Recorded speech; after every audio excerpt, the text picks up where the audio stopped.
Okay, good afternoon. I'm going to do something a little bit different given the extreme interest in application number 194740 to 4742 Dundas Street West. I just want to give those of you that are here for that item, either in person or virtually, an opportunity to think about some slightly modified ground rules. You're going to hear me say generally that if you sign up to speak, you've got 5 minutes. I don't think it serves any of us well to allow 35 people to speak for 5 minutes each. And I want to try and compress that period of time as much as possible. So I'm going to remind you of, firstly, one thing. We're here to decide on one matter only related to this application. It's not about the location. It's not about the services provided in the building. It's about the adequacy of parking. That's the only variance required for this proposal, and it's the only thing that we are empowered to decide on. So you're going to hear me say generally about when you speak, keep focused on the reason we are here, and that is to decide on one variance regarding parking. Second thing I'd like to say is please do not repeat what has already been said. If you are registered to speak, you will be invited to speak. However, it doesn't do you any good or us any good for you to repeat what's already been said. And it's certainly okay to stand up and say, I agree with what's already been said, if that legitimately captures your sentiments. If you have something new to say, of course, we'd like to hear what it is. Finally, just note that if your name is on this card, one of these cards, or on this list of registered speakers, your name will be included on the list of participants in the minutes of the meeting. So there will be a permanent record that you are here or here virtually and that you are interested in this application. So just a couple of things for you to think about before we get there. So, good afternoon. In accordance with sections 45 and 53 of the Planning Act 1990 as amended, this meeting of the Committee of Adjustment of the City of Toronto is called to order. The Committee of Adjustment considers applications for variances from the provisions of the zoning bylaw that applies to property, permission to extend or alter lawful non-conforming uses, and consent to sever property to create new lots.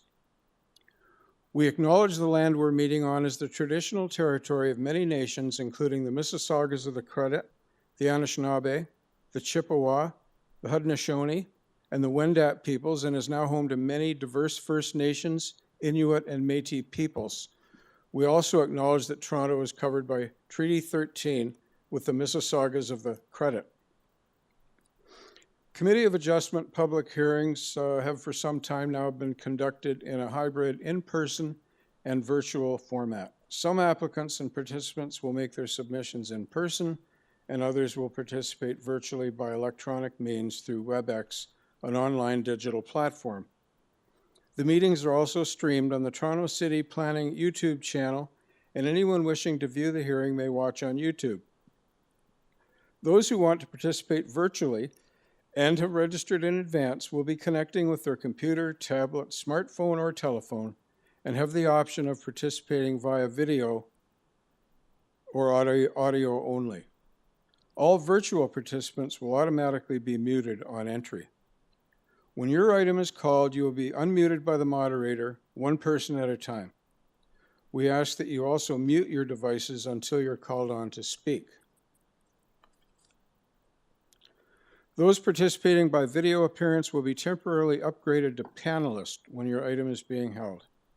During this time, your camera will be enabled. You will only be visible during your 5-minute allotted speaking time. At all other times, your video will be disabled and you will be reinstated as an attendee. For both in-person and virtual participants, Committee of Adjustment staff will share presentations submitted in accordance with the written submission deadline. Those participating through WebEx are not allowed to use share screen or any other panelist controls during a video appearance. The host will remove you from the panelist role if you fail to respect this instruction. People attending in person today who want to receive a copy of the decision on an application must fill out a decision request card, which looks like this. And those participating virtually need to submit a written request for a decision by email. Please ensure that you include your name, address, and email address because the Committee of Adjustment and the Toronto Local Appeal Body, TLAB, will be sending notifications and appeal updates by email. If you do not agree with the decision of the committee, you may be able to appeal the decision to the Toronto Local Appeal Body, TLAB, or in some limited circumstances to the Ontario Land Tribunal, OLT. However, the provincial government amended the Planning Act and generally removed rights of third parties to appeal Committee of Adjustment decisions. Only the applicant, the Minister of Municipal Affairs and Housing, specified persons and public bodies, as those terms are defined in the Planning Act, are permitted to appeal decisions of the Committee of Adjustment. Appeal instructions are set out at the bottom of the decision of the committee. I will call each item in the order listed on the agenda. Where an application is uncontested, the agent or applicant may proceed with their presentation if desired. When the committee does not require a presentation, applicants are to advise the chair should they wish to speak to the committee. The committee may ask questions or take the matter into committee for a decision. Each speaker, including the applicant agent, will be given a maximum of 5 minutes to address the committee. I will comment when you are reaching the 5 minutes. Any presentation or other materials you wish to submit to the committee must have been emailed in advance of the hearing. Staff and committee members cannot accept materials at the hearing. When addressing the committee, please clearly state your name and address. Please remember to confine your remarks to the matters outlined in the application. The applicant or agent will proceed first and will make a presentation to the committee on the application. Please note that the committee may not entertain revisions to proposals at the hearing today. The committee may decide to defer the application if substantially revised to ensure the revised application is accurate and that all those entitled to notice of the application are informed of the changes. Then, individuals, either in support or opposed to the application, will be invited to speak. Generally, we first call on speakers in the hearing room and then those participating through WebEx. Committee members may ask questions of each speaker after they have finished their presentation. When all speakers are finished, the applicant agent has an opportunity to rebut only those issues that were raised by the speakers. This will mark the end of the discussion. The application will then be taken into committee for a decision. Okay, Madam Deputy Secretary Treasurer, I'm asking all members of the panel or staff if they have any declarations of interest related to any of the items on this afternoon's agenda. Panel, no. Staff, no. Thank you. Madam Deputy Secretary Treasurer, have you received any requests for deferral from this afternoon's agenda? None today, Mr. Chair. None, thank you. And there are no files to be closed. Right. Okay, we will now proceed with agenda item number 17. 55 Astoria Avenue.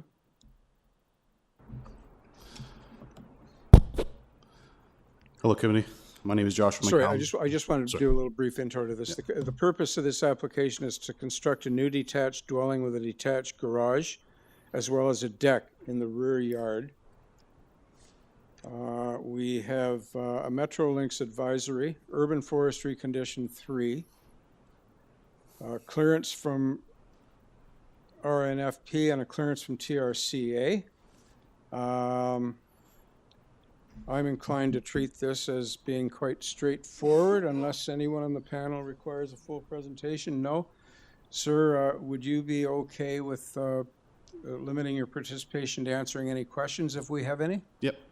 It's very easy for us to sort of read and understand what you're proposing here, so that's great. Okay, panel, any questions or comments? None? Okay, then, let's move into committee and make a decision then. Chair, I'm going to move that the 3 variances be authorized. The applicant is aware of the fact that there is a Metro Links advisory report. If not, take a look at it. I'm going to move approval subject to urban forestry condition number 3. Thank you, Mr. Gully. Is there a seconder for Mr. Gully's motion? I will second that, Mr. Ms. Chair. Popovic, thank you very much. All in favor? That's approved unanimously. Thank you very Thank you. much.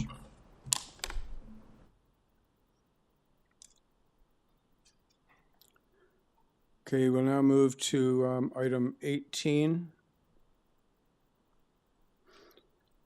which is an application for consent and a variance application for each of the proposed parts. The address is 31 East Drive.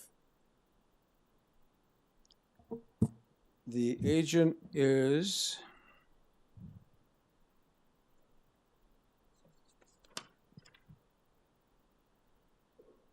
Barry Goldman. Through you, Mr. Chair, before we hear from Mr. Goldman, I just wanted to advise that the registered speaker from 29B East Drive is not on the line. We emailed them. He's in the room. Oh, he's in the room. Okay, never mind. You're Mr. Shaw? Okay, so we'll invite you up in a moment. Is Barry Goldman available virtually? Good afternoon, Chair, members of the committee. My name is Barry Goldman. I'm the applicant and the architect for this proposal. Okay, in light of the fact that this is a consent with 2 variance applications and a person that is in the hearing room that wishes to speak to the matter, I think a brief presentation would be appropriate. Okay, happy to do so. Okay. The proposal, and I'll try and keep this as brief as I can. The proposal is to demolish an existing bungalow on the 40-foot wide lot and construct a new semi-detached building with 4 units on each side, total of 8 dwelling units. The massing that we are proposing is broadly very similar to the existing buildings on either side of the subject property. So I'll suggest that it's certainly in keeping. The height, building length, setback, and so on is very similar to the existing buildings on both sides. We are not proposing driveways and garages in our building because we're so close to the new Jane LRT. We feel that this is better served without parking on the property. And I'll suggest to the committee that as a result of that, this is a better quality of housing unit than the existing adjacent, simply because there's more landscaping, there are no driveways, there's more windows on the front and back of the building. So these represent very high quality housing units that we would like to add to the neighborhood. And really, just to close, I'll suggest this is really the kind of housing that I think Toronto needs more of. It's not condos, it's not great big towers, but we're taking 1 dwelling unit, putting 8 dwelling units on the property with a massing very similar to the adjacent neighbors. Thank you. Okay, thank you. I'm going to open it up for questions of you, sir, but before we do that, are you aware of the engineering and construction services and transportation services conditions of approval? Yes. I'm aware of all of those conditions, and we're happy to comply. Pardon me, I forgot to mention, urban forestry had an issue with the existing city tree at the front, and I think this would be the case no matter what, but we're happy, should the committee choose to approve this proposal, to make it conditional on urban forestry approval. I recognize our front landscaping may need to be adjusted very slightly. We're kind of clipping the tree protection zone on the front. But we're happy to work with forestry. The tree is nowhere near the building itself, so the excavation to permit the construction won't be anywhere near the tree protection zone, and we can reduce landscaping without increasing any variances to accommodate whatever urban forestry likes for that tree. Okay, they've requested their conditions 2 and 3. One is with respect to a privately owned tree, and 3 is a requirement to add a new tree. Tree in lieu of Okay, cash. we are happy to, Okay. yeah, and tree there's or also, cash in lieu. there's also a community planning condition. Are you aware of that and okay with it? Yes, we're okay with that. Okay. Panel, any other comments or questions to make at this time? Okay, then let's invite Mr. Shaw up to the podium. If you could just repeat your name, sir, and give us your address, and then speak to us. Right. Certainly. Good afternoon, everyone.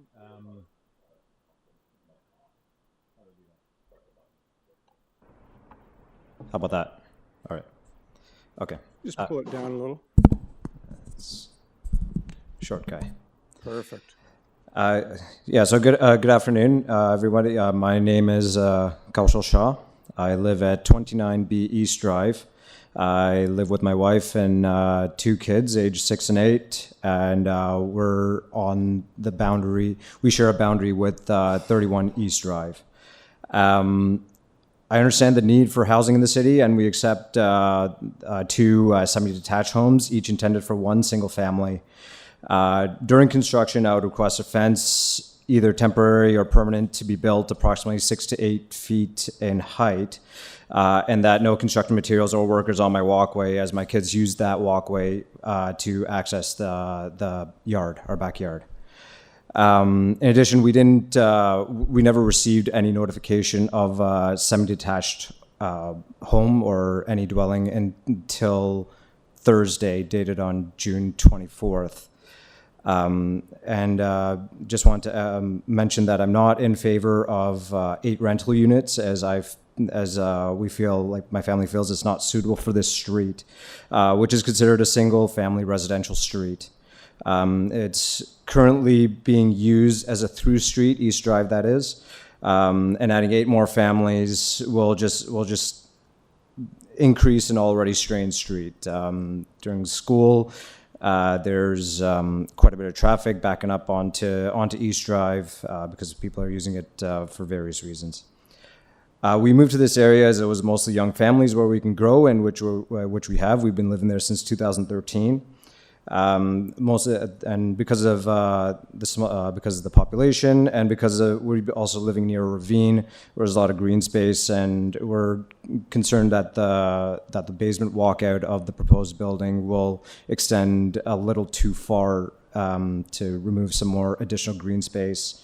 Also noticed that there was a few trees to be removed, and I would just like to ensure that the trees on 29B East Drive are not removed. Thank you. Okay, thank you. Just before you go, I'll just caution you that throughout the city of Toronto, in all residential zones, rental units are permitted citywide, duplexes, triplexes, fourplexes. Mm-hmm. We don't decide on the form of tenure in buildings, okay, just the building itself. Okay. So we can't sort of take that issue that you're obviously worried about. We can't take that into consideration. Okay. If it's rental or home owner occupied, we don't decide on that basis. So just wanted to let you know of that. I understand. Okay. Any questions for Mr. Shaw before we proceed? Nothing? You're okay? Okay, Mr. Shaw, thank you very much. We'll ask Mr. Goldman to rebut what he's just heard from Mr. Shaw. Mr. Goldman. Thank you. I'll begin by saying the owner will be a good builder and will of course erect fence and keep your children safe. That's not really a zoning or a variance issue, but I'll add that just as a beginning point. I will suggest, again, most of the issues that the gentleman raised weren't necessarily directed toward the zoning. So I don't know if it's helpful for the committee for me to go through them point by point. Again, planning staff is in favor of this. The rear walkout is wide, but it's really intended that there is a beautiful view. There's a quite steep drop off to the rear. And it seems to me it would be a real shame to not capitalize that on every floor. We're trying to provide high quality housing and take advantage of what the site has to offer in terms of views. It is unique. It's not a typical site in the city. In terms of trees on your property, they will not be harmed. I can say that unequivocally. And again, anything we do will be subject to urban forestry approval before we can obtain a building permit. I think that's all I need to say, unless the committee has any specific questions for me. Okay, thank you. Any questions for Mr. Goldman? Okay, do we require any discussion, or are we ready for a motion?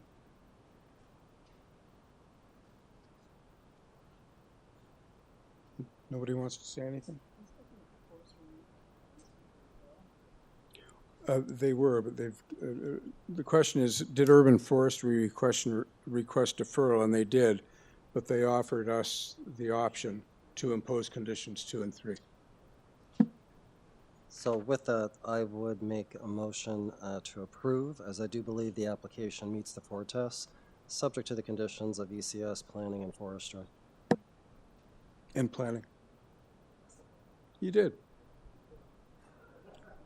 Is there a seconder for Mr. Dalton's Mr. motion? Chair, I will second that, and I note that the Mr. Agent has made assurances to the speaker here today. On that basis, I will second the motion.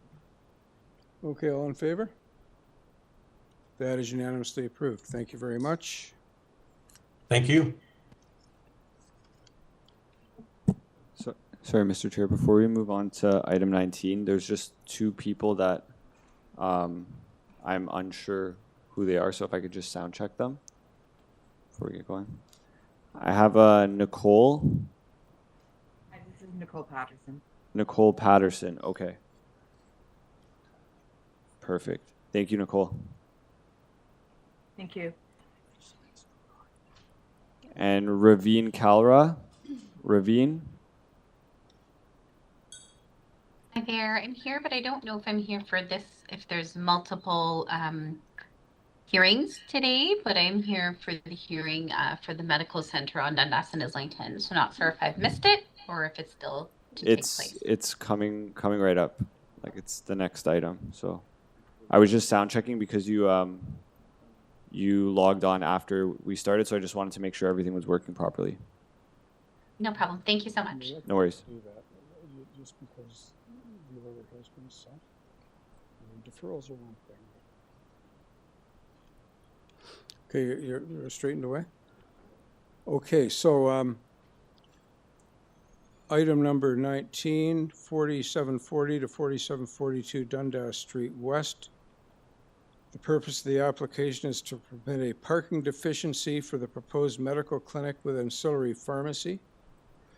There is 1 variance, and before we hear the presentation and invite speakers to speak, I'm just going to go over the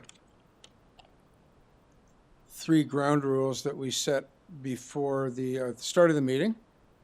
Again, a reminder, this panel is here to decide on 1 item, and that is the adequacy of parking. Nothing to do with the proposed use, its location, or anything else. It's parking. Secondly, please do not repeat what has already been said. It's certainly okay for you to stand up and say, I agree with what was said before. Of course, if you have something new to add, by all means, tell us. And finally, please note that if your name is on one of these cards or on my roster of participants, your name will appear in the minutes for the permanent record. So that being said, let us invite the applicant, Laura Thomas, to make a presentation, please. And I have some slides. Your name and address? Laura Thomas, and I'm the owner of 4740 to 4742 Dundas Street West. Thank you, Ms. Thomas. So, tell us about your Yeah, proposal. are my slides up? what's up is your notice. Yes. And I submitted some slides before the deadline. Okay, can staff show the presentation? You looking?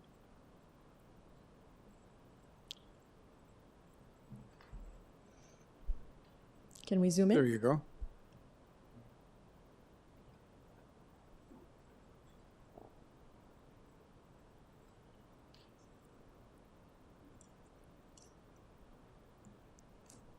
Okay, I think that's okay. Perfect.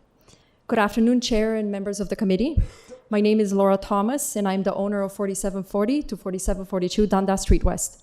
I'm a family doctor in Etobicoke, and I'm proud to call Etobicoke home. At a time when over 500,000 Torontonians don't have a family doctor, it is my hope to create a medical clinic at this location where my colleagues and I can continue to serve both current and new patients.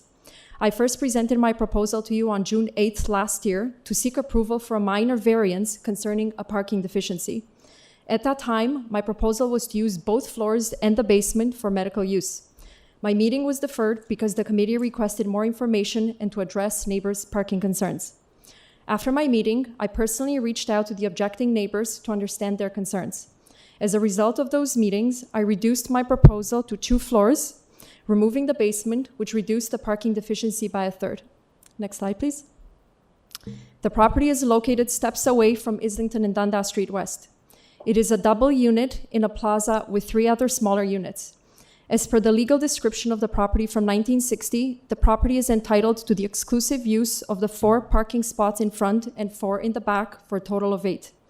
The purpose of my application today is to permit a parking deficiency for my proposed medical clinic and its attached small pharmacy. The transportation engineer who conducted our parking study and demonstrated there is sufficient parking to meet our needs is here today to answer any questions. Next slide, please.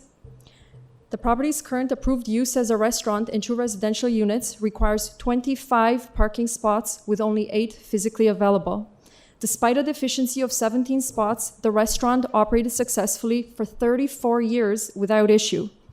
Our proposed clinic and pharmacy needs 26 parking spots, just 1 more than previously required. Next slide, please. As we know, our city is growing, and in an effort to make better use of the land available, previous bylaws, many introduced over 50 years ago, have been amended to remove minimum parking. As per this amended City of Toronto bylaw, in effect for most of the rest of Toronto, a minimum of 0 parking spaces would be required for our proposal. Next slide, please. Further to this, the City of Toronto has established what are called MTSAs, Major Transit Station Areas, with one located within an 800-meter radius of Islington subway station. These areas have been designated for growth and redevelopment. Just 2 weeks ago, committee, on June 6th, Bill 185 was passed, stipulating that new developments within an MTSA no longer require any minimum parking.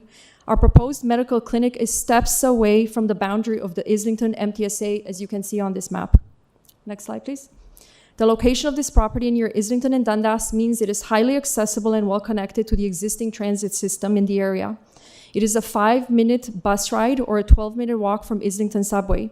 It is also immediately adjacent to 2 major bus routes, making our property accessible for the 1 in 3 Torontonians who don't own a car. Next slide, please. The street immediately next to the plaza is Chestnut Hills Crescent. There is ample street parking available, at least 15 spots, and there is a sidewalk with a crossing light connecting it to the plaza. The street has been used for overflow parking for the surrounding businesses for many decades with no issue. Next slide. Our property is steps away from Islington Village, which is undergoing significant densification. At a recent City of Toronto meeting, it was announced that at least 16,000 residential units are planned in this area, all within a 10 to 15-minute walk from our proposed medical clinic. Next slide, please. Committee, currently 500,000 Torontonians don't have a family doctor. Family doctors are turning away from the profession, and hurdles like the one I'm facing today are not making it any easier for us to set up clinics. This is part of what drives me to be here today, choosing to represent myself in this matter, because I believe so strongly in my proposal to improve access to medical care for our community. Next slide, please. In an effort to provide accurate information to our community and inform them of our clinic, I personally mailed brochures to residents of Etobicoke. Committee, over 2,400 residents support the creation of our medical clinic at this location, and over 100 letters of support have been sent to you. We also have the support of elected officials, including Councillor and Deputy Mayor Amber Morley, and MPP for the Etobicoke Centre riding, Kinga Surma. Next slide, please. This brings me back to why I'm standing here before you today. It is to seek approval for a minor variance that I believe meets the 4 tests. My requested variance is minor. I'm requesting 1 additional parking spot compared to what the previous use of the property as a restaurant required. The proposal is desirable. I personally cannot think of a more desirable use of the property than as a medical clinic at a time when 500,000 Torontonians do not have access to primary care.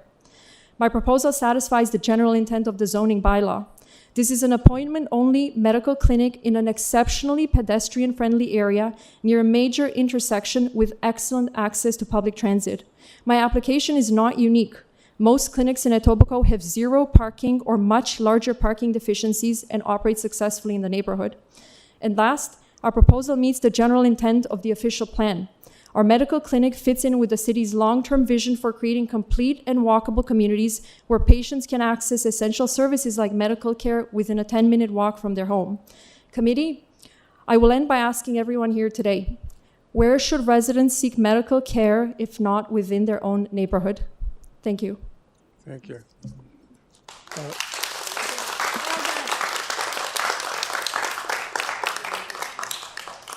Panel, any questions for Dr. Thomas before we proceed? Just a comment. Thank you, Dr. Thomas. I remember this restaurant fondly because when my kids were young, we went there for pizza. There was a pizza special. Anyway, I defer. Sorry, I don't defer. I digress. The Montgomery Alterations and Dry Cleaning storefront beside you, is that still in operation? Yes, it is. Yes. It is. And do you know what their hours of operation are? I believe a representative of theirs is here today, but I assume it's around 9 to 6 to 8, but they are here today. They can perhaps speak on their own behalf. Okay. Thank you. Thank you. Thank you. Any other comments or questions? Okay, so I'm going to start with my set of cards here and call on people to approach the podium and give us their name and address and speak to us. The first one is April Greco.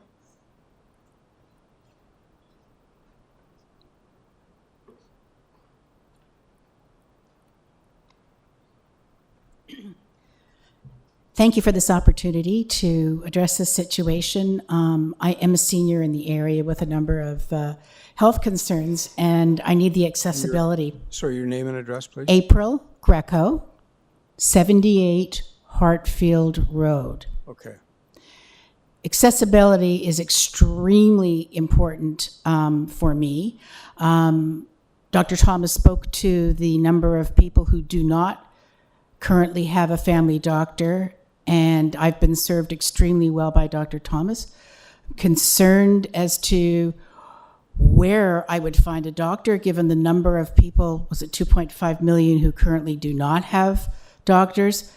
I don't know what the accessibility would be. I can't be traveling to regions west in Mississauga. It's just not possible for me to do that. And I would pose the question, where would you suggest that I find a doctor if Dr. Thomas is no longer available? Do I go to my city councillor? That would be my concern. That's my question. Where would I go? Who would I speak to in order to obtain another family doctor? Thank you. Thank you. Thank you very much. Chair, I have a question. Okay. Or are you going to wait for all the... Well, no, go ahead. No, can We're we trying ask questions as people are up so that we're not calling them back up? So yes. Thank you, Ms. Greco, for coming and giving us your view on the matter. I was wondering, where is your residence located? Between which arterials? Rathburn and Islington. Is that helpful? Yes. So it's between Royal York Road and Islington Avenue? Just off of Islington, Off Islington? across from Humber Valley School and next to the Humber Valley Church. Okay. And what would you say is the walking distance from your home to this location? Oh, I would say for me, with my concerns, I would probably take me 45 minutes to an hour And to walk that. you would walk back?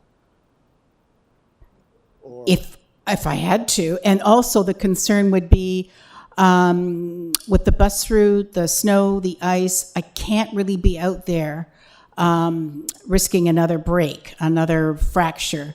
So that would be my concern. It's not possible for me to start taking public transportation. But you're between Royal York and Islington Avenue, correct? Parkfield? Yes, closer to Islington. Yes. Very much. You're welcome. Before you leave, it sounds to me like you would be driving there. Is that correct? More than I can't, yes, at this point, I would be. Okay, thank you. Yeah. Thank you. Okay, now I'll invite Ann Maslowski to come up to the front. Good afternoon. Good afternoon. Good Just afternoon. Repeat your name and give us your address, please. Yes, my name is Ann Maslowski. I live at 11 Glendarling Road. That's at Eden Bridge and Royal York Road. My family has lived in this general area, central Etobicoke, since 1966. I went to Etobicoke Collegiate. I have seen the traffic in Montgomery Plaza over all those years, and I've never seen any issue. In fact, we go by that way almost on a daily basis. And in coming today, I didn't see not even one car parked there. Primary care is such an important issue in today's time that I think that one parking spot is really insignificant when we look at the whole scheme of things. I was reading an article in the Toronto Star, and it's just a short quote that I wanted to share with you, but I think it speaks loudly. So it's from the Toronto Star, May the 13th, 2024, and it's by Dr. Kirmat Gruel, and I quote, "The emergency department is no place to be told that you have cancer. Receiving a diagnosis of cancer in an emergency department is becoming routine in Canada, which highlights the failure of healthcare systems to support adequate primary care."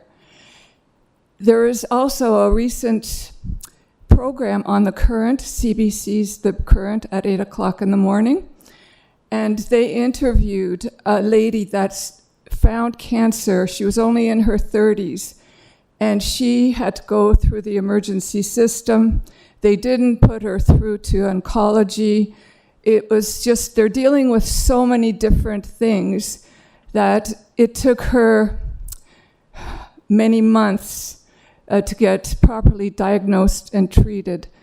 So as a senior myself, my heart goes out to all the people, whether you're young or a senior like myself, and you know, the fear of what our healthcare system has become. And I'm so grateful to Dr. Thomas, Dr. Quigley, Dr. McInnes, and sorry, I forgot the other one, for their talent and their time. They're excellent physicians, and they're a godsend to our community and would be invaluable. So I ask that you give us the variance and allow Dr. Thomas and West Grove to join our neighborhood. Okay. Thank you, Ms. Thank you. Maslowski. Now I have a card here from the Ted Maslowski of the same address. We normally allow only one speaker per household, if that's okay. I have a card here from Ted. Oh, that's my husband. He's just here for moral support. Good. Tell him he's not allowed to speak. Thank you. Thank you. Oh, okay. I'm sorry, one of our panelists has a question for you, Ms. Maslowski. If I may refer to you as Ann, thank you so much, Ann, for coming to speak to us this afternoon, taking the time. I was just wondering, you're at Eden Bridge and Royal York Road. Yes. Would you typically take a cab or Uber to get to the doctor, or? Well, I could drive. This is an appointment-only clinic. It's not a walk-in clinic. Sure. So whoever's going in and out. Plus, there's the Rexall pharmacy just up the road that has ample parking. There's the TTC, as has been mentioned before. And Montgomery Inn, I mean, they received a huge grant, $375. Just focus on, you answered the question. Okay. Anyway, there's an overflow opportunity that for wasn't parking. the question. Okay, He thank asked you if so you much, drove. Ann. Sorry. He just wants to know how you're going to get there. How could I get there? I could go by Uber. I could walk to Islington or take the bus to Royal York Subway and go up one stop to Islington, and it's walkable from there. Typically, you would do that. Yes. Thank you. Thank you. Okay, next up is Ian Wilson.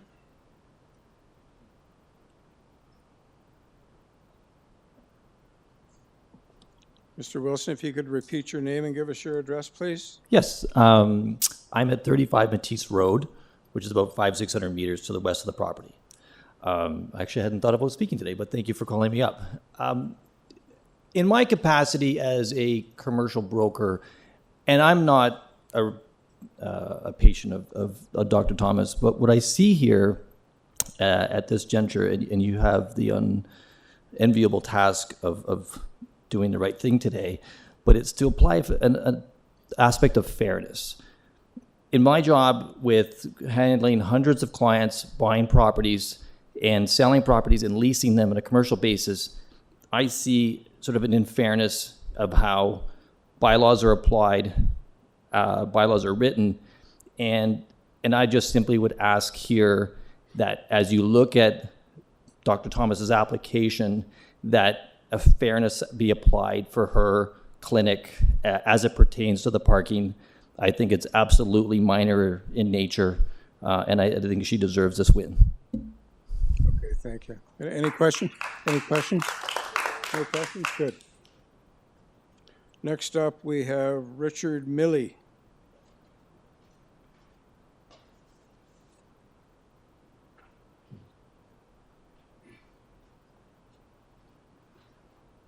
Thank you. My name is Richard Milley. I live at 35 Nottingham Drive. As the chair pointed out at the beginning, the issue here is not about medical services. The issue here is strictly about parking. And I would just like to say this is already a very busy intersection. In the last couple of years, the volume of traffic has increased significantly. And I think that the putting a medical clinic there, unlike a restaurant, would draw a different kind of short-term traffic, creating more demands on the roads and the parking in the area. And contrary to what the doctor said, the area on Crescent Hills Parkway, Chestnut Hills Crescent, although there is parking and a curb and a sidewalk, at any time of the day, if you're to drive by there, you would be lucky to find a spot. I don't know where those people who park there go, but that is the only parking, overflow parking in the area. Other than that, you're looking at residential streets with no sidewalks and no curbs, and a lot of families and children. That's all I have to say. Okay, thank you, Mr. Milley. Panel, any questions? Thank you, sir. Next, we have Barbara Tyers. Ms. Tyers? You don't wish to speak?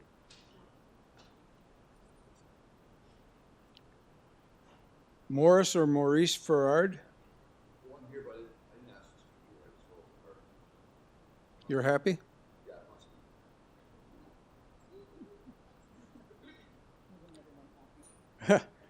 Elizabeth Bucky. Elizabeth? Somebody put your name on a card. No, not here? Okay.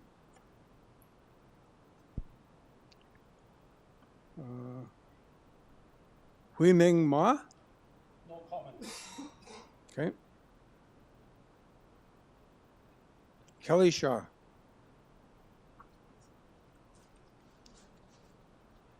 Hi, good afternoon. My name is Kelly Shaw, and I live at 25 Belvedere Boulevard. Well, you can figure out what that is. Thank you for letting me speak. I just wanted to say that I agree with the remarks made in favor of this variance.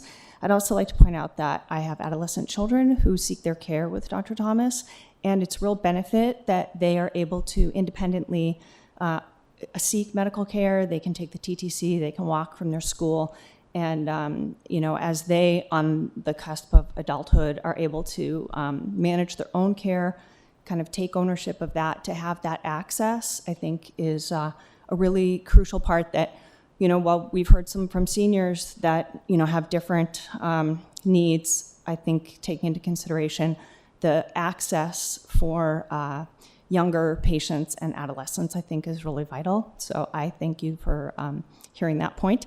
And with all due respect, I have a work call right now, so as I walk out, it's not any rudeness, I have to go. So thank you. Okay, thank you.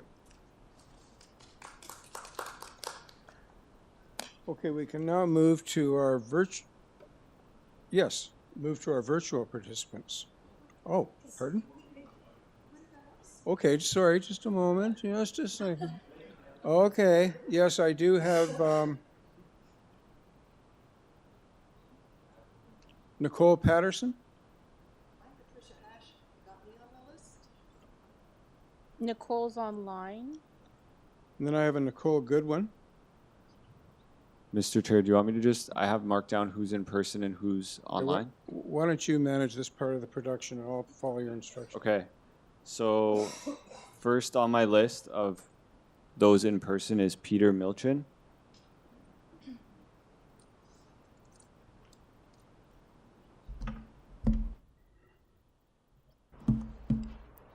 Good afternoon, Mr. Chair and members of the committee. My name is Peter Milchin, 192 Lakeshore Road West, Mississauga. I've been retained by Prince Edward Animal Clinic, Dr. Tibor Toman, who is located in 1 Chestnut Hills Crescent, which is the property immediately to the east of the applicant's property. Right on the corner. Right on the corner, yes. Dr. Toman operates a veterinary clinic, he and another doctor. They also sought a parking variance, which was awarded.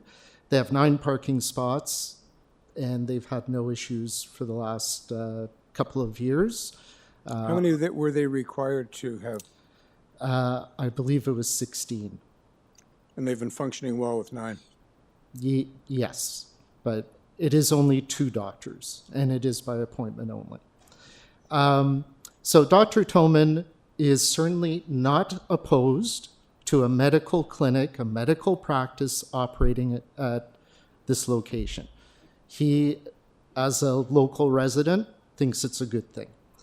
What he does have a concern about is the scale of the medical building that is being proposed, because it is more than just a family practice that's being proposed.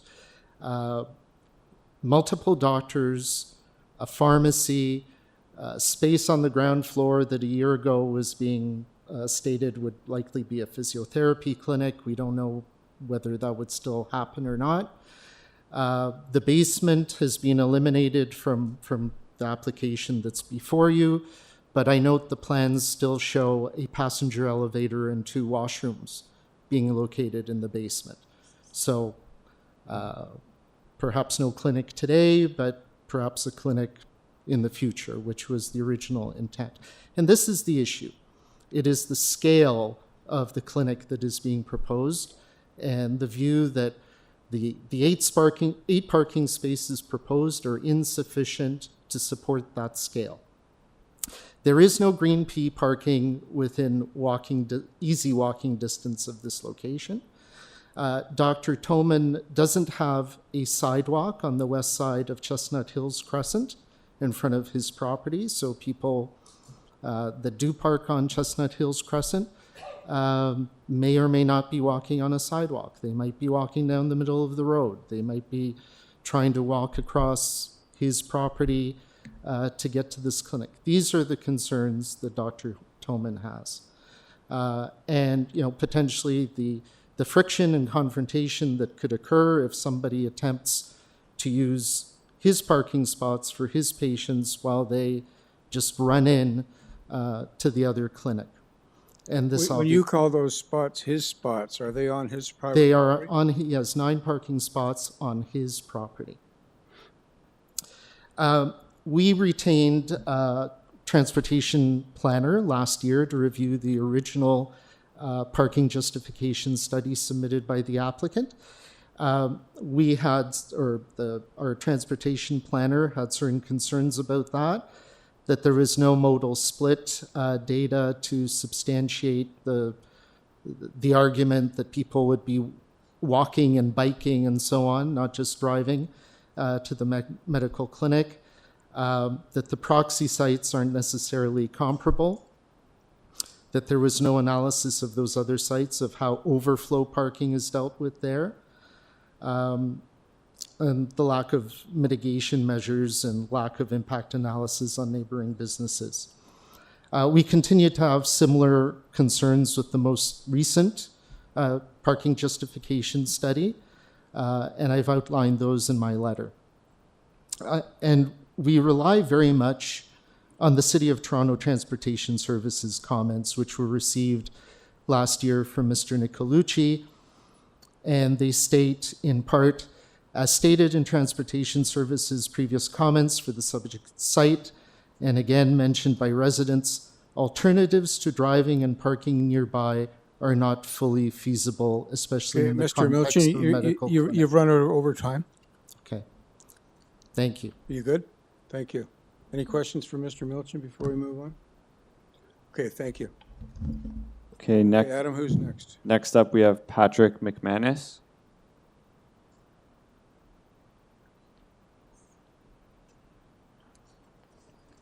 Thank you, Mr. Chairman and committee. My name is the Reverend Dr. Patrick McManus. I live at 20 Kings Lynn Road, right at the corner of Prince Edward and Bloor. Thank you to the members of the Committee of Adjustment for your time and attention this afternoon. I've just begun my 8th year as the rector of All Saints Kingsway Anglican Church, which sits proudly at the corner of Prince Edward and Bloor here in Etobicoke. I'm sure you're familiar with it. When my family and I first moved to the city from Northern Ontario, one of our first and chief concerns was finding a family doctor who would take on a family of 5. Dr. Laura Thomas kindly did that, has taken wonderful care of my wife and I and our 3 children for the better part of the last decade. Not only is Dr. Thomas a compassionate and capable physician, she and her colleagues have donated their time on many occasions to provide education, support, and encouragement to various demographics in our neighborhood. Prior to COVID, we ran education programs for seniors at the church at which Dr. Thomas and her colleagues participated, and they came alongside them with their skill, their knowledge, and their kindness.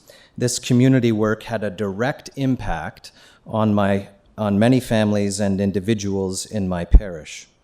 During COVID, we hosted 5 virtual Kingsway talks with the clinic as an educational outlet for the neighborhood at which hundreds of community members and neighbors participated.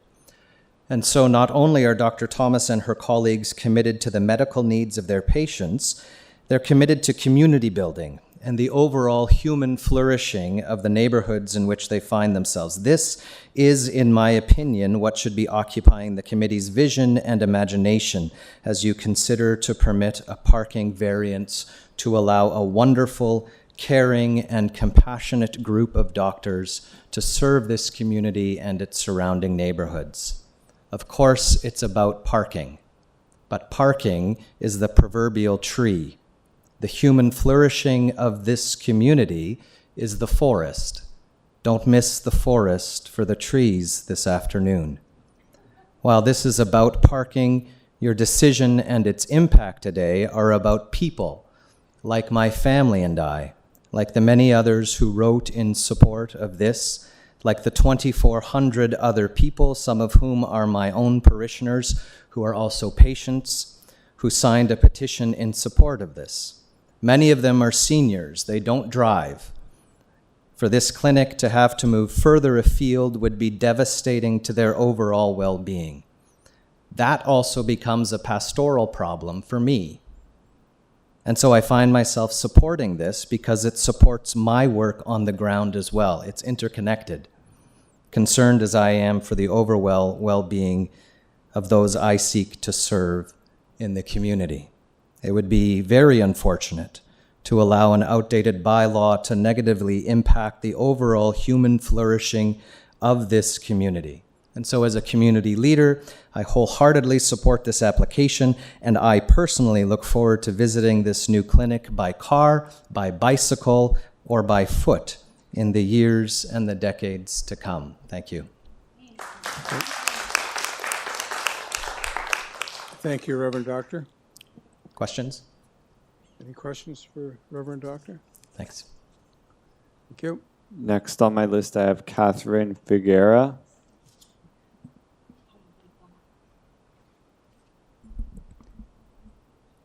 Thank you very much. I'm Catherine Figuera. I live at 10 Kenridge Avenue.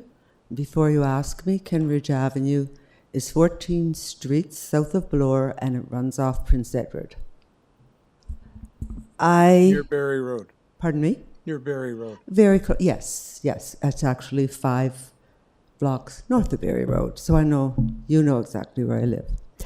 Okay. I am originally from Nova Scotia. I go back to Nova Scotia very regularly. I have relatives in PEI, Nova Scotia, New Brunswick. And I'm here to tell you that those people cannot get a doctor. Those people would walk miles if they thought they could get a doctor. They wouldn't be concerned about the transportation. They wouldn't be concerned if a doctor built an office at the end of their street and people parked in front of their house if they knew that community was being served by a doctor. This clinic in the presentation mentioned women, pediatrics, elderly. Well, I qualify on 2 of the 3. And I'm here to tell you, although I'm not young, I'm 78, I have a car, this might sound anecdotal, but I have a car that's 10 years old and has got 22,000 kilometers on it because I walk. I use public transit. I'm not someone that jumps in my car, and I don't think and I went to the clinic when it was on Prince Edward, so I walked up the 14 blocks. I never once drove to that clinic. And with respect to the parking, I know you want to concentrate on the parking, but there is a building, as I'm sure you're well aware, at 3101 Bloor West. It's 4 floors of medical offices, and there is virtually nowhere to park there. They have maybe 20 spots, 25 spots behind the building, but other than that, there's virtually nowhere to park. And I haven't heard anybody questioning or even suggesting that that place should be closed down. We need doctors. I don't think any of you here would disagree with this. So if you can make variances for houses, and I think one of the previous applicants was building a 4-unit or 8-unit building, whoever's living there is going to be parking all over the place. So we've got to get away from this concern with the parking and think about services. If we're going to have 4plexes all over this city, there's going to be a shortage of parking. Anyway, yes, I sound emotional because I am emotional. And perhaps I can find another doctor somewhere else, but I don't want to, and I shouldn't have to. Thank you. Thank you.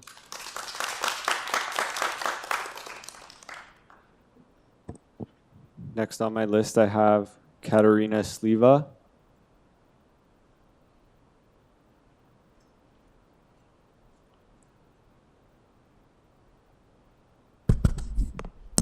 Thank you. I also have a PowerPoint, well, not a PowerPoint presentation, just some photographs that I'd ask. Was it sent in advance? It was, yes, thank you. So do we have Mr. it? Chairman.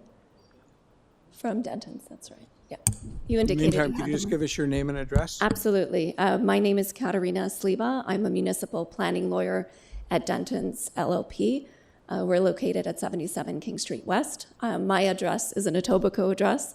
I am in the community. I am here on behalf of Oksana Shabditsky. I apologize for butchering that. Victor Conte, John and Patricia Oliva. These are the owners of 3 Chestnut Hills Crescent and the owners operators of 4744 Dundas Street West. I'm going to go ahead and when the photographs come up, that'll be great. 3 Chestnut Hills is a residential multiplex that's located just behind the subject property. It's owned and operated by Oksana. Her property shares the laneway that is behind the Montgomery Plaza for access to its private parking. 4744 Dundas is the unit immediately adjacent to the subject property in the plaza, owned by Victor Conte and operated by John and Patricia Oliva, who are the tenants of the unit, and they operate the Montgomery Alterations and Dry Cleaning for over 17 years here. Their hours of operation, I will tell you, since I know the committee's wondering, are 8 a.m. to 7 p.m. They are only closed on Sundays.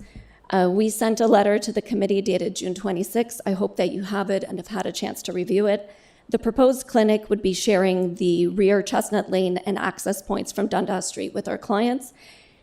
Our clients are concerned with the high-intensity use that is proposed and the corresponding traffic that it will bring to the plaza. They remain concerned that the proposed 8 on-site parking spaces are not enough to support the use and scale of the clinic. This is a very small plaza. It already has parking issues. Locating a use in the plaza that requires more parking will make an already challenging situation much worse. The proposed parking reduction is not appropriate. This is not about 1 spot. It's 18 spots that are being proposed by way of variance. Zoning bylaws and the standards in them dictate where uses will be appropriately located. This includes parking standards. It is important for city planning for uses to follow the parking standards established in the city's bylaws and to be located appropriately throughout the city. There is simply not enough parking in this plaza already for the proposed use, and the parking variance should not be approved. Included in our letter, you have the photographs that I mentioned. If I could go back to the one at the front of the plaza, that would be helpful. The photographs depicted the already constrained parking at the plaza. This situation exists all year round, as you can see from the photos. The photographs were taken at a time when the Italian restaurant, the Trattoria Leonardo, had already closed. The traffic flows that were shown in those photographs are for 3 out of the 4 active businesses, being the Big Slice Kitchen, Papa John's Pizza, and the Montgomery Alterations. Both of these restaurants are takeout-only restaurants, so they have a high frequency of traffic. The parking in the plaza is regularly full throughout different times of the year. Due to limited spaces, cars often opt to park parallel to Dundas, along Dundas, but on the plaza property. They obstruct vision for drivers turning in and out of the plaza, and they create dangerous scenarios for pedestrians on the sidewalks.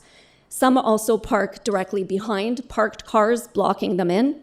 The inadequate amount of parking proposed for the clinic will result in overflow on parking dedicated to adjacent businesses and properties, which may impact operations and impose additional liability. The availability of convenient parking in the plaza is essential to the success of the existing businesses. Our clients are concerned with potential congestion and blockage in the shared laneway when patients are waiting for the parking to open up through the applicant's proposed parking reservation system. As you know, the plaza is all along a heavily trafficked street, being Dundas, and near a very busy intersection at Islington. The plaza does not have dedicated turning lanes. We share the concerns raised in the city's transportation manager's report. He made several observations that I don't have time to review, but they are in the letter. The applicant's proposed reduced operations do not make this less of a concern. The use still requires significant parking, and the variance is for a reduction of 18 spots. The variance application must satisfy the 4 tests under the Planning Act of Section 45(1). It does not meet any of the tests. The parking demand for the clinic cannot be supported by the proposed parking supply. There simply isn't enough parking spaces already in the plaza, and the parking deficiency will make this even worse. The variances are not minor. You have 20 seconds. They are not minor. They do not meet the general intent and purpose of the bylaw and the official plan. In particular, I referenced 2 sections of the official plan, being 2.4 and 4.5 in my letter. I'll leave it to you to review. And the variances are not desirable for the appropriate development of the lands. Again, you have safety considerations, transportation and traffic considerations to take into account when looking to satisfy that 4-part test. I also will say in my last 5 seconds that I understand that Dr. Thomas and her practice are already in the community. We are not asking for them to be driven out of the community. They already operate. The problem is with this plaza, this location. And again, I'll refer to my letter for remaining concerns. Thank you. Thank you very much. Any questions before we move on? No? Okay. Thank you. Thank you. Next on my list, I have Patricia Hashim, or Hashim.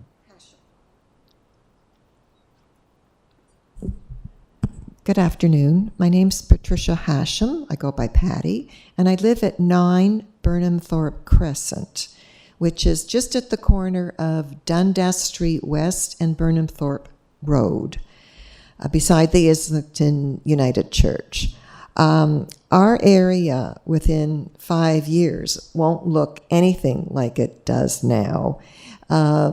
We have buildings underway, and there's more to come. So we're looking at 5 or 6 buildings, including a retirement home. And we need a doctor in that area. I can walk to the new proposed building, that medical clinic, in less than 5 minutes. I don't even need to take a car. That means everybody else can do the same in those buildings that are coming.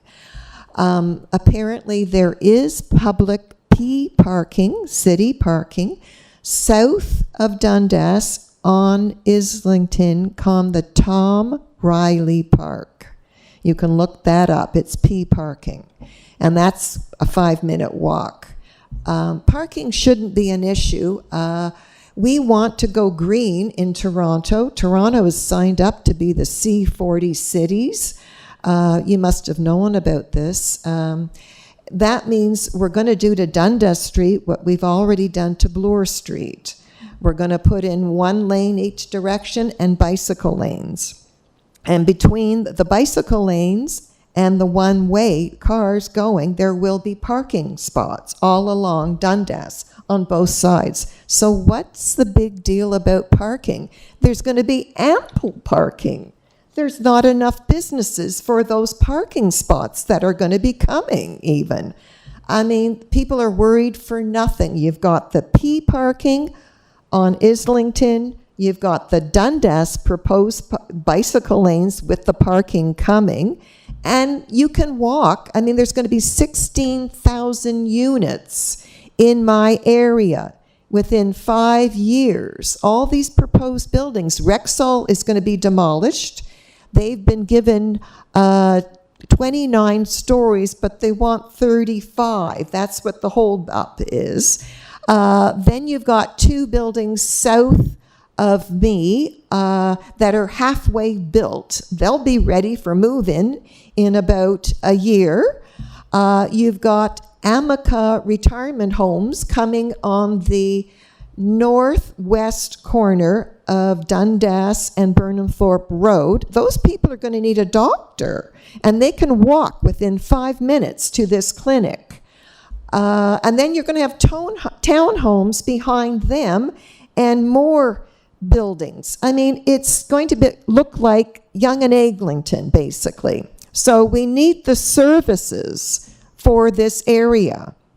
Forget about worrying about the parking. It will come with the bicycle lanes that are designated because I know so, because there is bicycle traffic light on Dundas Street West, already installed with no lane yet, but they're going to put the lane in if the light's there. And that's right at Wimbledon and Dundas Street West, which is right where that little Anglican church with the white steeple is. So at the base down that hill is a bicycle traffic light. That's coming in. So there's no panic here. There's going to be lots of people walking. That's what we want to do. We want a 15-minute city where you can get goods and services within a 15-minute walk of where you live. This is a perfect idea of such a thing, putting the doctor's office there. We've got to get out and walk. I guess we're going to use our bicycles instead of cars, because the long-term effect is to get rid of 95% of cars within, 7 to 10 years? So that's why we're going like Amsterdam. Okay, well, thank you. Thank you. Okay, Adam? Next on my list, I have Mary Latimer.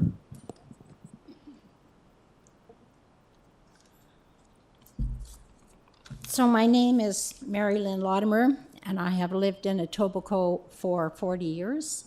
I now live at 1400 Dixie Road. I moved 5 months ago because my husband died. I miss it here like crazy, and I'm coming back. So I want to speak to, I have to throw away what I had to speak to you about, because I didn't know this was only about a parking variance. I thought it was, we were talking about human beings here. And we can't reduce this to just a parking variance. I've dealt with variances on my street before, but this is different. What is the big deal about parking? Our real problem here is a human health problem. We all need doctors now, and we are going to need them in the future. I am speaking to you as a retired person, and I need services. I don't apologize that I take a car to my doctor. I've had a recent hip transplant in the last year, and so you can say, well, are you going to take your car from where you live? Yes, I will. If my doctor will have me, I will come and see her. We cannot keep throwing barriers in the way of our family physicians. They are going to get up and go. My daughter is one of those people. She was a family physician, but they have thrown too many, this country has thrown too many barriers in her way. So she moved away from the family physician position because it is so difficult. It is difficult to raise a family. It is difficult to have a life. She is now an emergency room doctor, and further to what has been said here, she is diagnosing advanced cancer on a regular basis in the emergency room. Just a week ago, a woman came in with a problem with her stomach. My daughter sent her for a CT scan, and she has stage 4 terminal cancer. She is going to die. How is that relevant? Had that woman been seeing my Dr. Thomas, I can tell you that would have been caught early on. So we are not just dealing with a parking problem here. We are dealing with a human problem, and I hope you will see it in that way. Thank you.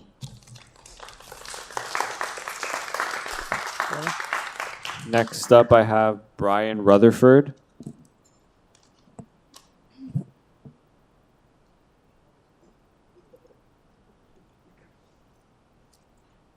Thanks very much. Is this thing still on? Yes. Listen, I wrote a letter. It's in front of you somewhere. Back in May. Do you state your address? Oh, I'm sorry. Brian Rutherford, 391 Dury Street. That's known as the Hell's Kitchen of Bloor West Village, Bloor and Windermere area. I as I said, I wrote a letter. It outlined a lot of the points that I think previous speakers have made, so I won't repeat them. I will attest to the point raised by the clinic, the doctors. I deal with other doctors at this practice group. I have at the Prince Edward location, and now at their temporary location at Royal York and Bloor. Sure. I will attest that they are a very modern practice. My former family physician, it was show up and wait. You would die in the waiting room. These people are thoroughly modern. You show up, there's an appointment. They will hand you by telephone. I have fallen down my stairs. I've had an appointment to a physiotherapist from one of the doctors there. It's been very convenient. I didn't even go. Secondly, I'm at a stage where I can still walk the 4 or 5 kilometers out to the current location. I would happily walk further to the other location or take my bike, which I do. Other point I would say is my wife grew up at Rockingham near Rosethorn School. She still owns the house there. We have a family member living there. I just mow the lawn and clean up the eavesdrops. But basically, it's not out of bounds for my wife to want to move back to where her family lived since 1967. I don't want to live there, but I see myself possibly in the catchment of this area as a pedestrian within 1.5 kilometers, 20-minute walk. I think that's really, really important to provide to anybody in a community. I think the city has to enable proper services through its planning decisions. It's the one thing the City of Toronto actually can do to help overcome this problem we have with access to health services. If our doctors can be thoroughly modern and adapt their processes, I think the city can be thoroughly modern and adapt its thinking to variances to the emerging city planning framework about reduced parking requirements, get rid of some of this crap from Etobicoke from years ago. It really makes no sense. There was a de facto parking standard there that's been observed for many years. How you can run a restaurant with 8 parking spots and not say a medical clinic can run on the same thing is bananas to me. Anyway, so the parking variance I think is just silly, and the city should really do its part to help facilitate these services and not trip over stupid things like this. Thank you very much. Thank you, sir. Next up, I have Christine Kowalik.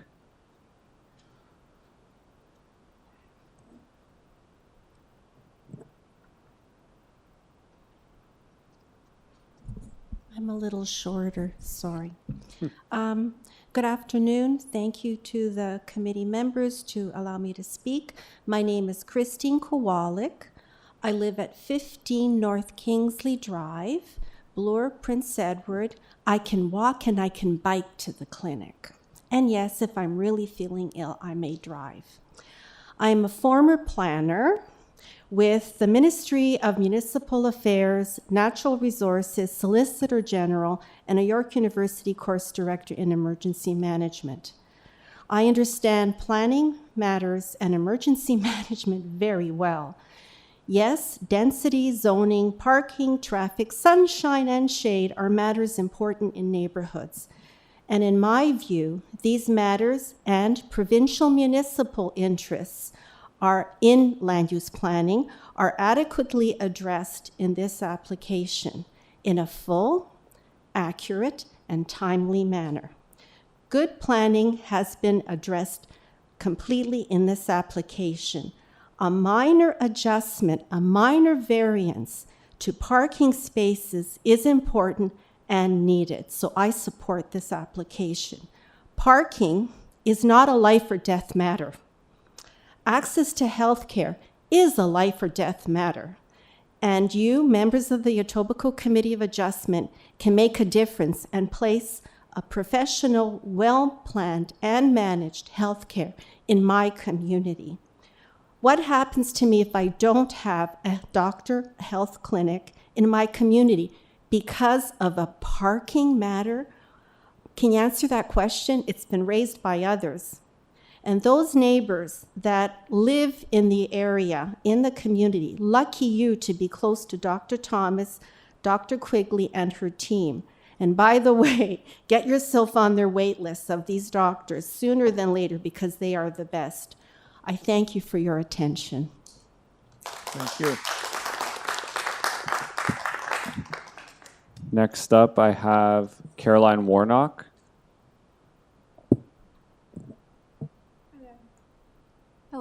My name is Carolyn Warnock. I live at 1300 Islington Avenue. We are located just kitty corner from the clinic. The place where I live is two big buildings. It's 1300 and 1320. There's definitely more than 400 units in there. And a lot of us who live there are older, and there are a lot of elderly. A lot of people I've spoken to don't have family doctors. I do. My family doctor is located very far away, Adelaide and Sherburne, and I just, when I have to go there, when I feel sick, I don't want to go there, right? So I neglect my symptoms and end up in worse trouble. I'm sorry, I'm nervous. I just wanted to also say that I didn't find out about this proposal for a long time because we're in a different ward. We're across the street. So we didn't get any of the mailings, so it might look like we don't care or there's a low participation rate, but a lot of people don't know about it. It was word of mouth. Also, I do think it is very important to have family physicians accessible in the neighborhood because I'm also a pharmacist, so I know that when people have to travel and they're immunocompromised and they have to go on the TTC long distances, it's very risky. They could die, they get an infection and die. So it's very important to have physicians in your neighborhood. We lost a medical clinic. I believe there was one at Burnham Thorpe and Burnham Thorpe and Dundas. It was torn down for a condominium development. And we're going to lose that Rexall because that's going to be another building. So we could use a pharmacy in the neighborhood. And the demand is only going to increase. And I really, really hope that it's not going to be a parking issue. It's very much a human issue. I think the benefits of this clinic are just unbelievable. It would just be countless benefits compared to just a parking issue, which doesn't seem to be as major. Anyway, sorry. I think that's it for me. Thank you, ma'am. Thank you. Do I wait for questions? Yeah, you can sit down. Yep. All right, Mr. Chair. I believe that's all of the in-person participants I have on my list. But Could I get a show of hands from anybody that hasn't spoken yet that wishes to? I see no hands. You did a good job. So now we get to go to our virtual participants? Yes. Okay. So do you want me to try this? I'm just going verbatim here. If it says virtual, I'm going to... Why don't we let Adam do it since he knows There's a who's brilliant actually idea. online? I have Adam, a more comprehensive list. You're in charge. Okay. Thank you. All right. First up, we have Peter Webolt.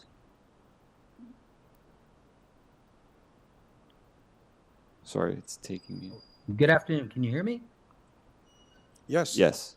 Hello? All right. Hello. Good afternoon. Hello. You can hear me, right? Yep. All right. Thank you. Hi. My name is Peter Webolt. I'm 65 years of age. I grew up on La Rose Avenue.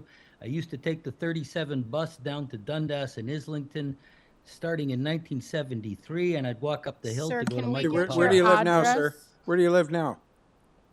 Now I live in South Etobicoke. Specifically, where do you live? What's your address? The address that I represent is 4750, 4754, 4750, 4746, and 4748. So there's 5 of them. So 4746, 4748, 4750, 4752, 4754. So you're an agent authorized to speak on their behalf. Is that correct? Yeah, I'm the president of the company. Yeah. Now, This is so on what happens Dundas? is on Dundas Street West, 4750 is a 14-unit apartment building residential. 4752 is a 14-unit apartment building residential. 4754 is a 14-unit residential apartment. We bought those apartments, my family and I, in May of 1999. So we've been around this corner for a long time. My dad lives in 1320 Islington Avenue, Barclay Terrace. We're very familiar with this corner. In 2015 February, we bought 4746 and 4748 Dundas Street West, 2 units. western units of this 4-unit plaza. The plaza, the lot sizes for our 2 units are approximately 20 feet wide by 147 feet deep. And essentially this plaza is cut into 4 lots. Three lots are approximately 20 by 147, and the Dr. Laura lot is around 40 feet by 147. When we bought the lots, and as I spoke to the prior owners, and I've dealt with Victor and Trish of Montgomery Cleaners many times, it was explained to me that each unit, each lot has its own unit, and you have to be responsible for controlling your parking. And I have had these discussions with Laura, that my 2 new tenants at 4748 and 4746, even when we signed the leases, we explained to them how to control the parking for the 2 lots and the spaces that were assigned to them and described in their leases. And similarly, I spoke to Dr. Laura, and Dr. Laura, I believe, understands this. And she understands that it is her lot, 147 deep by 40, with a public laneway across the north end and Dundas Street across the south end, that is her land and her area to police. And Dr. Laura indicates she's going to try to the best of her ability, do that. Just like to the best of our ability, we do that for 4746 and 4748 Dundas. And I believe Victor probably does it to the best of his ability for 4744. And I want it understood. This is not as some sort of park wherever you want type plaza, okay? This is not Yorkdale. Everybody, the 4 units, you have to control your particular lot. And for the better part of 10 years that I've been dealing with Victor and Trish actually used to be our tenant, Montgomery Cleaners at 4746. We never had any fights or arguments. And now we have Dr. Laura coming into the picture, a brand new medical clinic, and she's been given this red tape. To me, I don't understand it. She's an intelligent lady. And I believe we had there the Trattoria Leonardo, a restaurant, which was far more difficult to control parking than it would be for a medical clinic with texted appointments and pre-bookings and more controlled hours and not being open until 10 at night or whatever. So this is a situation where each of 4 landowners of this plaza have to control their parking, much like Dr. Tibor does at 1 Chestnut with his land. And Dr. Laura understands that, and she's no different than the rest of us. And I want to back up even against that. Our 3 residential apartment buildings have a huge area of parking with assigned residents, assigned spaces to the residents. We don't experience great trespassing or great people parking there. I mean, it has happened. It has happened in 25 years, but it's not commonplace. So I do believe, like some people have said, this is a bit of a red herring, this whole parking issue. My 95-year-old dad, God bless him, he can still walk up. He's lucky enough to have a doctor just up the hill at Dundas, just beyond the Turner Porter funeral home there. But that doctor is overloaded, Dr. Louis. I mean, you go there, he's too busy. So this medical clinic would be 200 meters as the crow flies from Barclay Terrace front door. I'm not saying my dad is switching doctors at 95 years of age, but I do know Barclay Terrace does have a good senior population. So this clinic is needed. Dr. Laura understands how the plaza works. I've shared with her the history as I know it of the plaza. And just to get to my initial point, I'm an Etobicoke boy. I know this corner.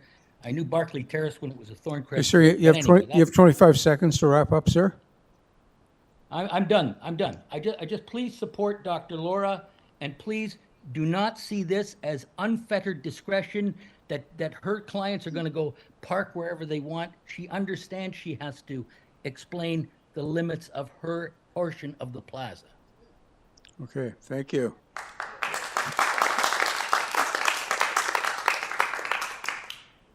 Next up, we have Adam Rogers. Hello, can you hear me? Yes, sir. Yes? Okay, I'll get started. A lot has already been said. What's your address? What's your address? 9 Michael Power.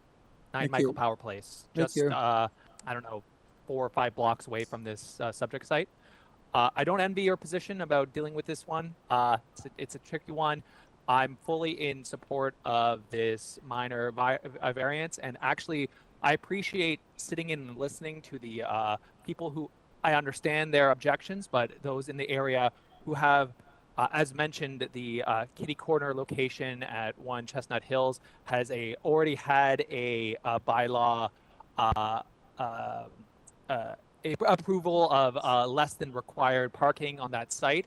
It seems that then if within this requirement is within the realm of what has already been granted in this location. It should also be noted that, as the previous speaker just mentioned, that other locations, buildings on this site also have some degree of less parking probably than the required minimums, but for whatever reasons, maybe they were grandfathered in, this is still able to function.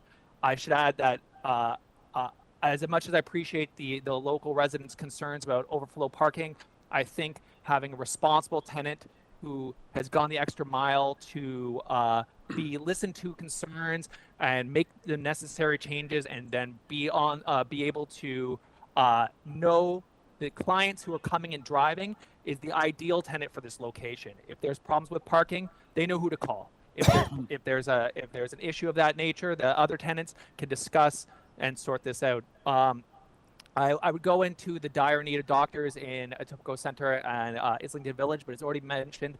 I will just say that we've already lost a clinic on Dundas, Burnthorpe and Dundas, and we're going to lose another one at 6 Points. So there is a reason why there's a lot of concern from local residents because of the dire need of this. But I will say that from all I can see, this meets the 4 tests. You have a responsible owner who will be there, who has a planned parking mitigation strategy. You have other tenants with a similar situation has already been proved in the past. I think everything we see on this list lends to the idea that this minor variance is within the norm of this area. And I should just add, as an aside, there is likely a bike lane coming in on Montgomery Street, connecting Bloor straight to Dundas. This is in the long-term plans of the cycle network when it gets approved. So within the next few years, we'll provide a direct protected cycle connection from Bloor Street, the Bloor State protected lanes directly to this site. Obviously, not everyone is going to be taking those bike lanes, but that is something to mitigate the parking concerns. I'll end here, but I will say if I was lucky to go to this location, I would definitely walk or cycle, but I am perhaps, I'm in my 30s with a small toddler, so I can understand there will be a need for parking. I don't think we can see that's going to go away anytime soon, but I'll leave it at that. Thank you, sir. Next up, we have Barbara Naraki. Hi, this is Barbara Naraki. Can you hear me? Yes. Thank you. Thank you. Good afternoon. Thank you for providing the opportunity to speak to this proposed use. My name is Barbara Naraki. I currently live at 7 Warlingham Court in Etobicoke. The crossroads are Rathburn and Renforth. I used to live at Islington and Eglinton. I'm very familiar with the area of Islington and Dundas. So I acknowledge up front that I do not live in the immediate area and may not have the same concerns as some of those that have spoken. However, I have been for several years a customer of Montgomery Dry Cleaners on a regular basis, attending there by car, whether for cleaning, alterations, or repairs. I also would like to, in the interest of saving time, adopt the comments from Mr. Milchin and Ms. Katerina Sliba.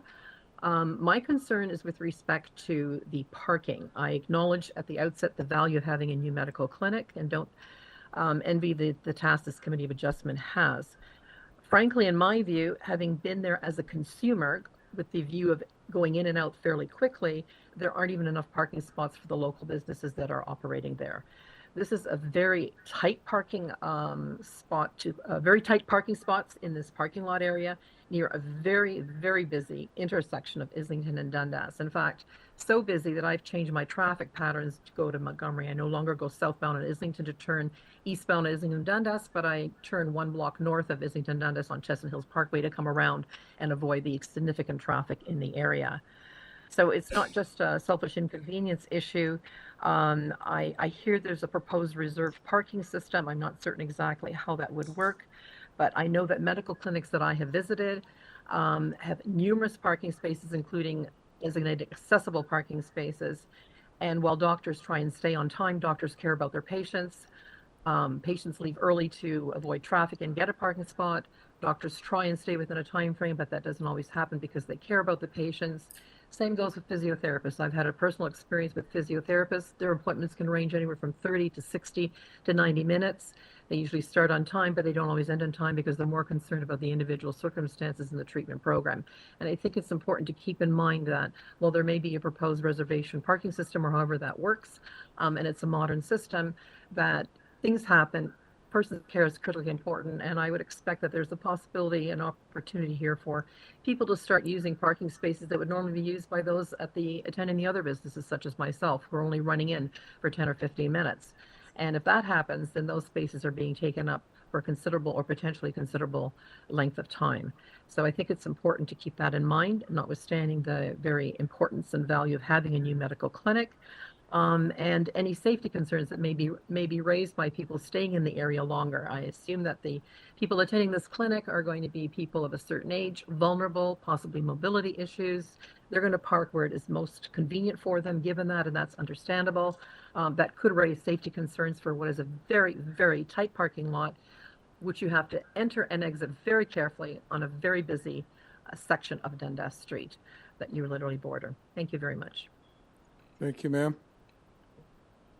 Okay, so next on my list I have Victor Conte, but it's my understanding that he was already represented by Katerina. Is that correct? He was represented by you, right? Okay, so that being said, since Mr. Conte already... He's already has his concerns expressed through his agent. Yeah, correct. So we're going to go to Nicole Patterson. Corey, be quiet. Hi there, my name is Nicole Patterson, and I live at 2696 Floor 3 West. Sorry about the screaming behind you. We're renovating our house.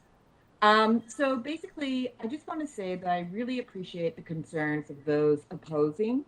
However, I firmly believe that medical clinics play a vital role as essential services, and I truly believe that they should be automatically exempted from parking bylaws.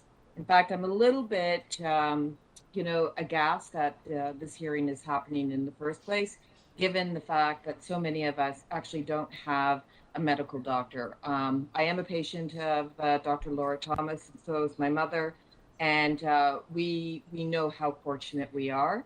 However, I agree with everybody who is saying, yes, please rule in their favor.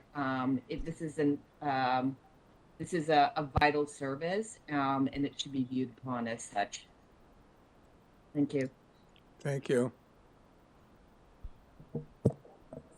Okay, next on my list, I had an Andrea Pontiso, but they're not on the line. We've emailed. So we're going to move on to Tatiana Rivers.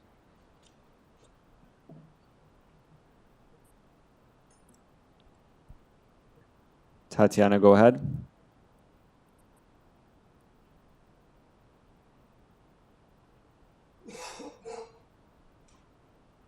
Oh, can you hear me? Yep. Sorry. Okay, sorry. My name is Tatiana Rivers, and I live at 45 Nottingham Drive. I am a mother of 3 young children that go to Our Lady of Sorrows. I live in close proximity to this location, and I drive by it every single day to drive my kids to Our Lady of Sorrows School. And I don't know how this could possibly work with the parking as it is. Sometimes there's parking spots very early in the morning. I would say when the pizza place is not open, I think, and the other pizza place as well, the Big Slice, I think it's called, then there's some parking. But throughout the rest of the day, it is full and it is small. I have seen people have great difficulty try to turn around and exit onto Dundas. It is not well structured at all. It's quite dangerous, I would say, and adding on to this is going to absolutely cause a problem, in my opinion, of just observing this day in, day out for the past few years living there. I don't see where people could park very easily around. As somebody already mentioned, the small area on Chestnut Hills where there is parking is always full as well.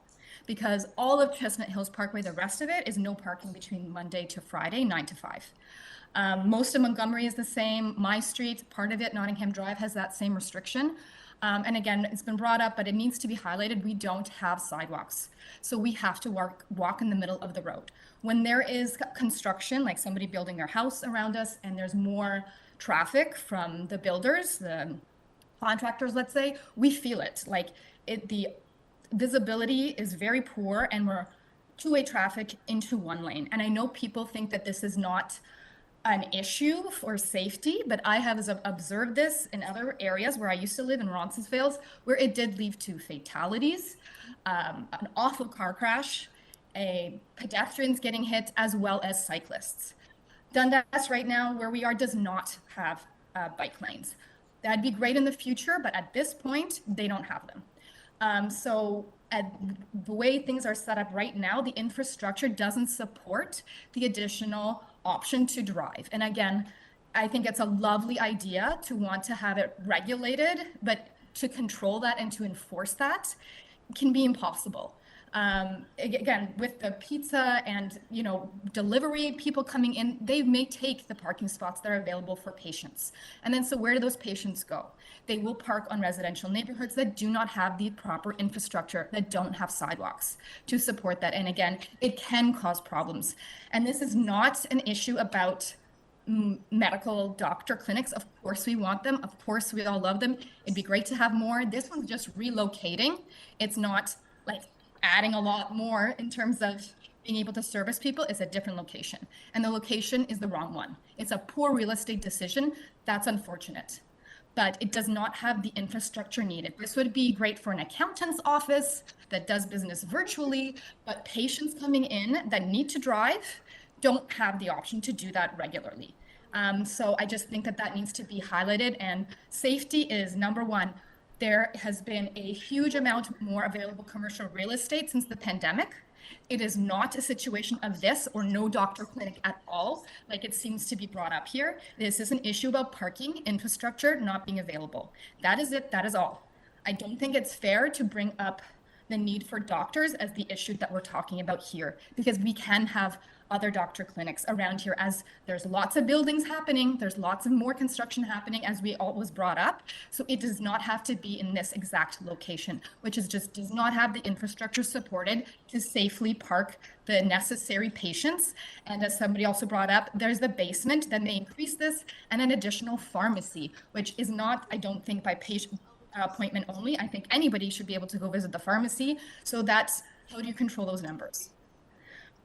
I don't know how that's possible. Again, I was initially very excited as a mother of 3 children. I see doctors all the time, and it is difficult to get them. I would love to have a clinic nearby, but I don't want to see car accidents either.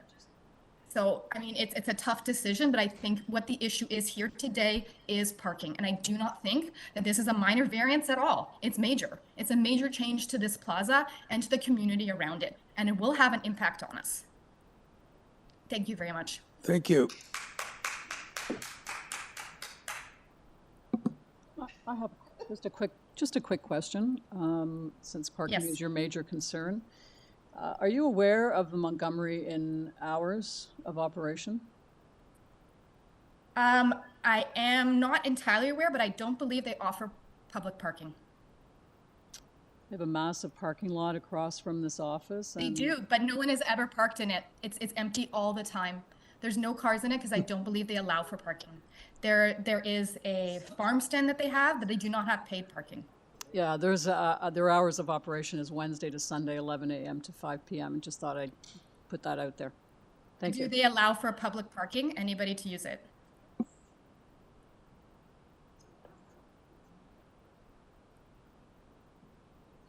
Okay, next. Next, we have Jenna Harper. Hello. Hello. My name is Jenna Harper. I live at 1986 Bloor Street West. So the intersection there is Bloor Street and High Park. I agree with a lot of everything that everyone has basically said so far. I am one of Dr. Thomas's patients. So fortunate. I don't want to repeat anything that people have said, but one of the things that I would like to bring up is that the accessibility of getting there for me to this new location would be very easy, as I'm located directly on a subway line, and as well as Bloor Street has that bike lane now. So that's something that both opportunities I would take to be able to get to see my family doctor. One other thing that I would like to say is, I know we ask each person, are they willing to take transit to see the doctor? But I think another question would be, like, for the people opposing, it makes you wonder, do all these people have their own family doctors? And one of the things that comes to my mind as someone who works in healthcare as a technologist is that healthcare shouldn't be a privilege, but in society, when you get your license, the very first thing you learn about driving is that having a license and owning a car is a privilege. And I don't think that we should be really competing about having a parking spot versus healthcare.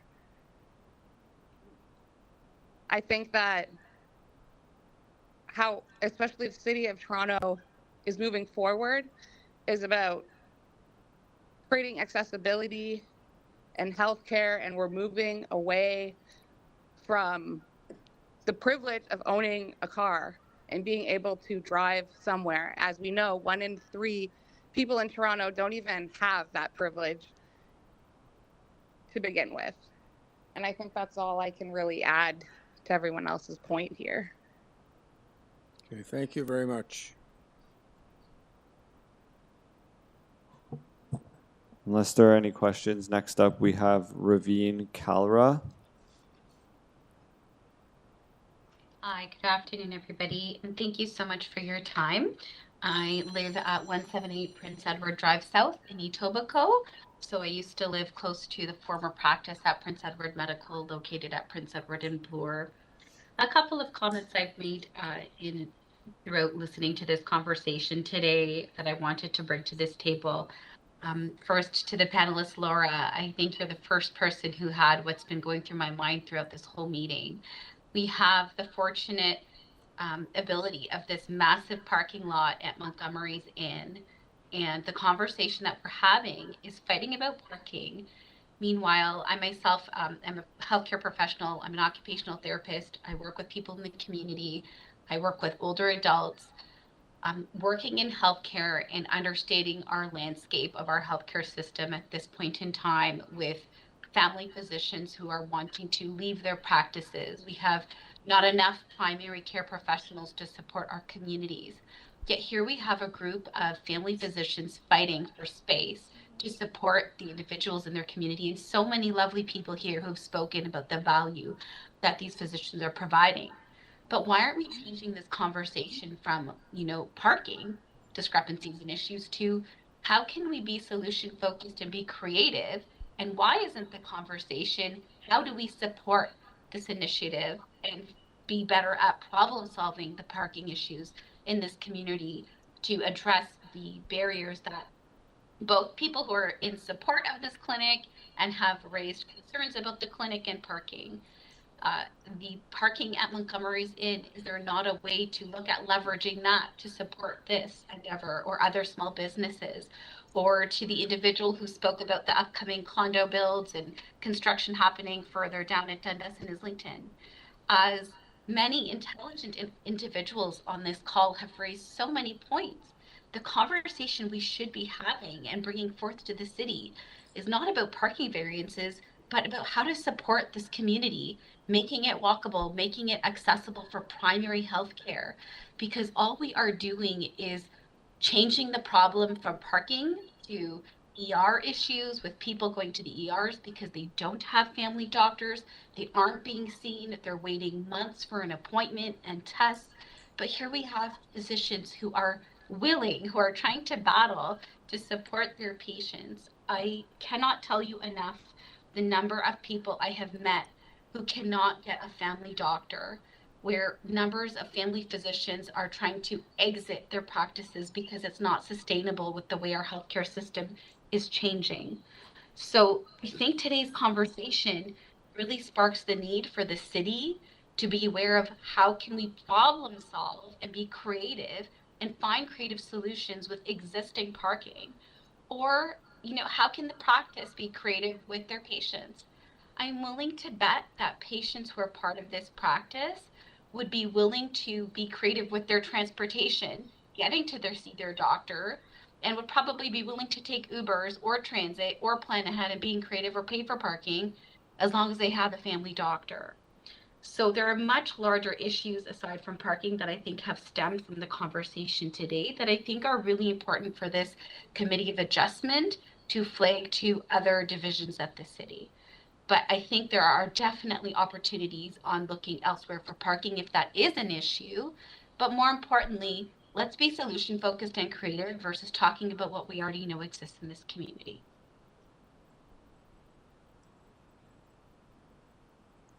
Thank you. Yeah, I just going to pause here for a minute. We still have over 20 registered speakers, so I would ask that you please reflect on what you've heard. And a lot of you have said basically the same thing in different ways. And I would sort of ask you to please focus on something that perhaps we haven't heard yet as we move forward. So let's continue with our list now. Okay, next up I have Diane Dowman. Yes, I'm here. Thank you.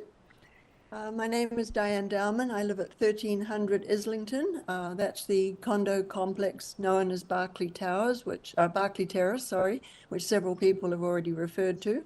I am on the board of directors here, and I mix and mingle a lot with the people and know that many of our people in the over 650 residents we have are actively looking for a family doctor. As you've been told, I've calculated that there is about 2,500 new units going up in 9 different complexes within a block of us. And so we all desperately need a family doctor. I know that the focus is on parking, but I don't really see the problem. I am aware that many people these days try to walk for health reasons, and the majority of these new developments, plus my own complex, is within walking distance. It's barely 5 minutes walk to this new place. The major intersection of Dundas and Islington is less than a block away, with several different public transit routes on both these streets, and even the Islington subway station is within an easy walking distance. As well as that, many of these new condo buildings going up plan to provide very little parking facilities, and people will have to do without a car as per the City of Toronto policies to do away with cars.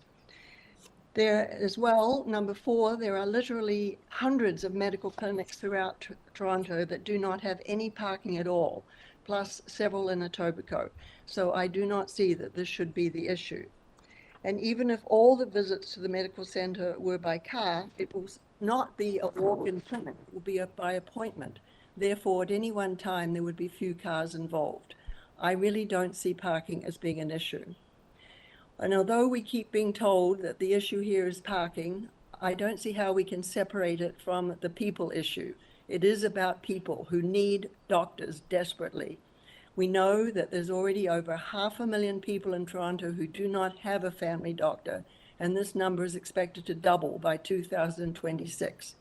This is a serious matter, especially for our aging population, as here in Ontario, one must always go through a family doctor to receive referrals to specialists and simply for help in navigating our complicated healthcare system. As well, the family doctors that do exist are overworked, burnt out trying to meet the needs of far larger clientele than practical. And because of this and other reasons, I understand that many family doctors are leaving their practice. We should be celebrating the brave doctors who want to continue as primary care providers and making it easier, not more difficult, for them to set up practice. So it's for all these reasons that I support the West Grove Medical Clinic being allowed to go ahead at 4740 Dundas. Thank you. Thank you, ma'am. Next, Adam. Next up, we have Amelia DeVellis. Yes. Good afternoon, Chair and members of the committee. My name is Amelia DeVellis, and both my husband and I live on 58 Moncton Avenue, just minutes away and within walking distance of the Islington subway, and also within walking distance to West Grove Family Medical Clinic. We are strongly advocating for the establishment of West Grove Family Clinic because we sincerely believe that our dedicated doctors are valued and important to the betterment of our community, and we also recognize the urgent need for accessible health care, especially during a severe doctor's shortage. We also believe that an antiquated bylaw that no longer serves its purpose should not deter families from having access to much needed medical care, and that zoning regulations mandating an unusually high parking ratio for medical facilities should not be considered an obstacle. This bylaw, by the way, is decades old and exclusive only to Etobicoke. With the current crisis in family care, our communities should all be working collaboratively together to help family doctors provide an essential service such as healthcare to local residences. And parking should not be a deterrence. No matter where we are in Etobicoke or in the greater Toronto area, parking and traffic has always and will continue to be an issue as we continue to grow and develop it into larger communities. West Grove Family Medicine Clinic is conveniently situated in an ideal location where transportation is easily accessible. 2 lanes, east and west, no bike lanes yet. And not everyone will be driving their vehicles to their doctor's appointments. Furthermore, there are other means of transportation that people use regularly to get around for their medical appointments, such as public transit, biking, walking, taxi, and or Uber, or sometimes even a family member will drive them or drop them off. With the medical clinic being located at 4740 Dundas Street West, it is easily accessible and less congested in comparison to its previous locations on Bloor Street West, which was recently reduced to 1 lane in order to accommodate the bike lane. Recently, it was brought to our attention that West Grove Family Medicine Clinic is right on the edge of the Islington Protected Major Transit Station area, a neighborhood experiencing significant growth that would benefit from having additional medical clinic services within walking distance. Since it is directly adjacent to a protected major transit station, it is also well serviced by public transit. We also believe that the generalized parking requirements in the zoning bylaw do not consider the site-specific conditions, and those requirements should not stand in the way of securing these important services for the area.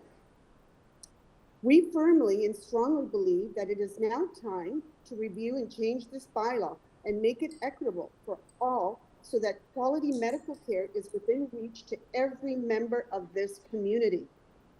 Finally, we highly support our dedicated doctors and their timeless efforts to provide an essential service while trying to change this antiquated bylaw. It's all about parking. We need to look beyond that. Kudos to all the doctors. It is now time for change, and I trust that together we can all make change happen for the better of our community. Thank you for the time, consideration, and attention to this matter. Thank you, ma'am. Next, Adam.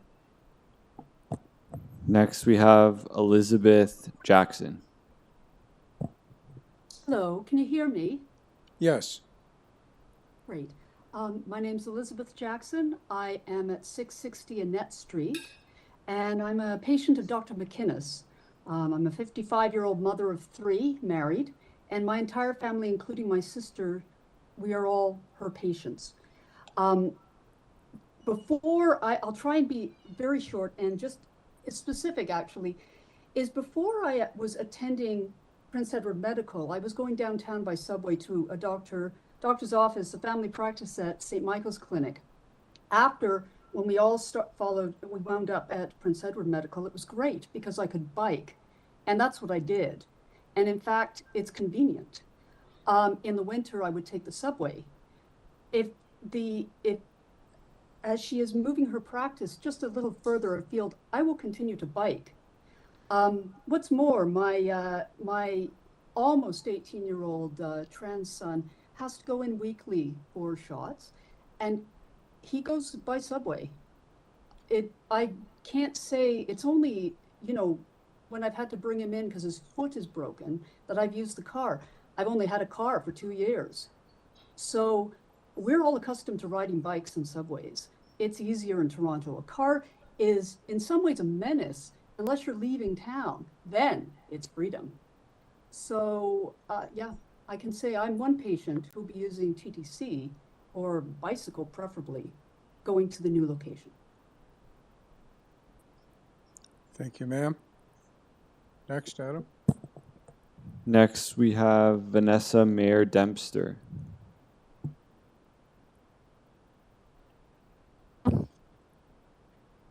Hello. Hello. Hello. Hi, can you hear me? Yes. Okay, thank you. Good afternoon to the committee. My name is Vanessa Mayer Dempster, and I live at 14 Gulf Crest Road in Etobicoke. I'm here to speak, or I'm phoning in rather, to speak in support of Dr. Thomas's variance here. I will preface my comments by saying I have 8 different family members who are patients of Dr. Thomas and will be at this clinic.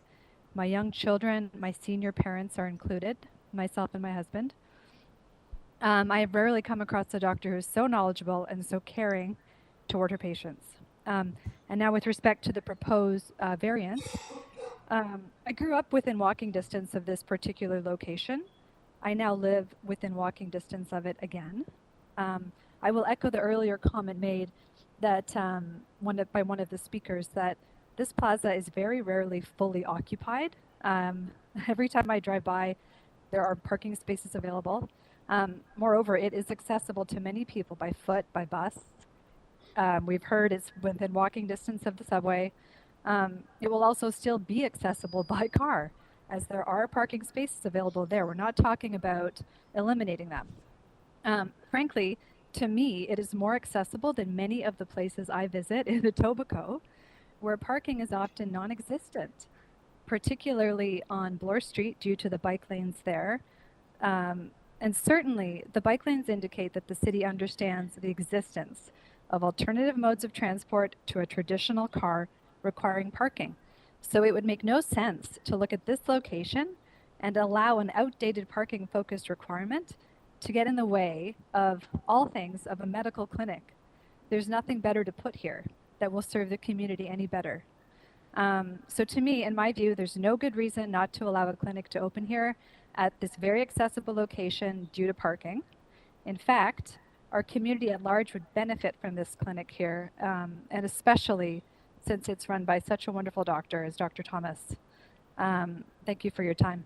Thank you, Ms. Mayor Dempster. Adam?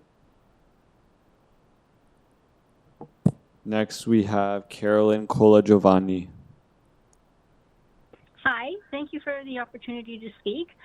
I just wanted to say that I agree with everybody who Sorry, what's your, sorry, ma'am, could you sorry, just before you speak, give us your address, please. My address is 1320 Islington Avenue in Barclay Terrace.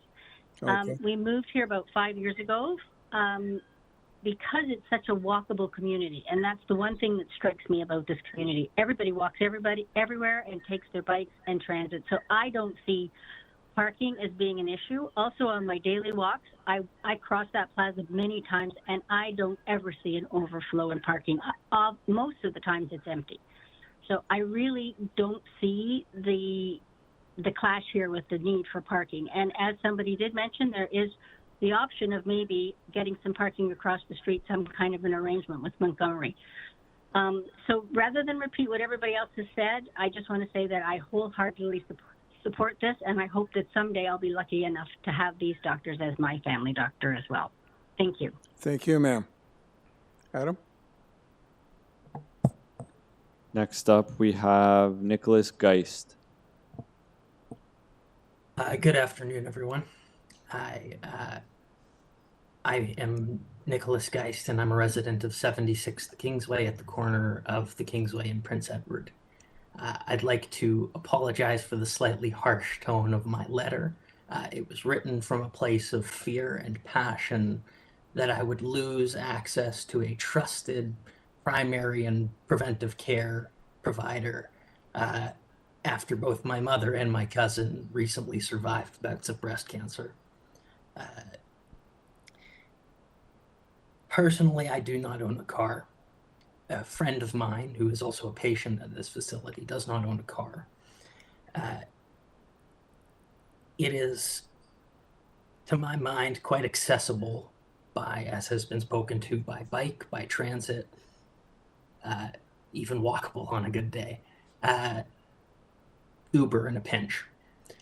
To quickly address, as I mentioned, I agree with much of what has been said in support of this request.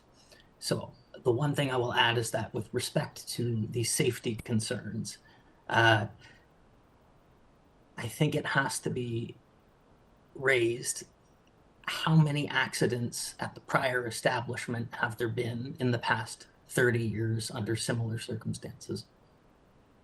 So with that being said, I thank you for your time, and I hope you have a wonderful day.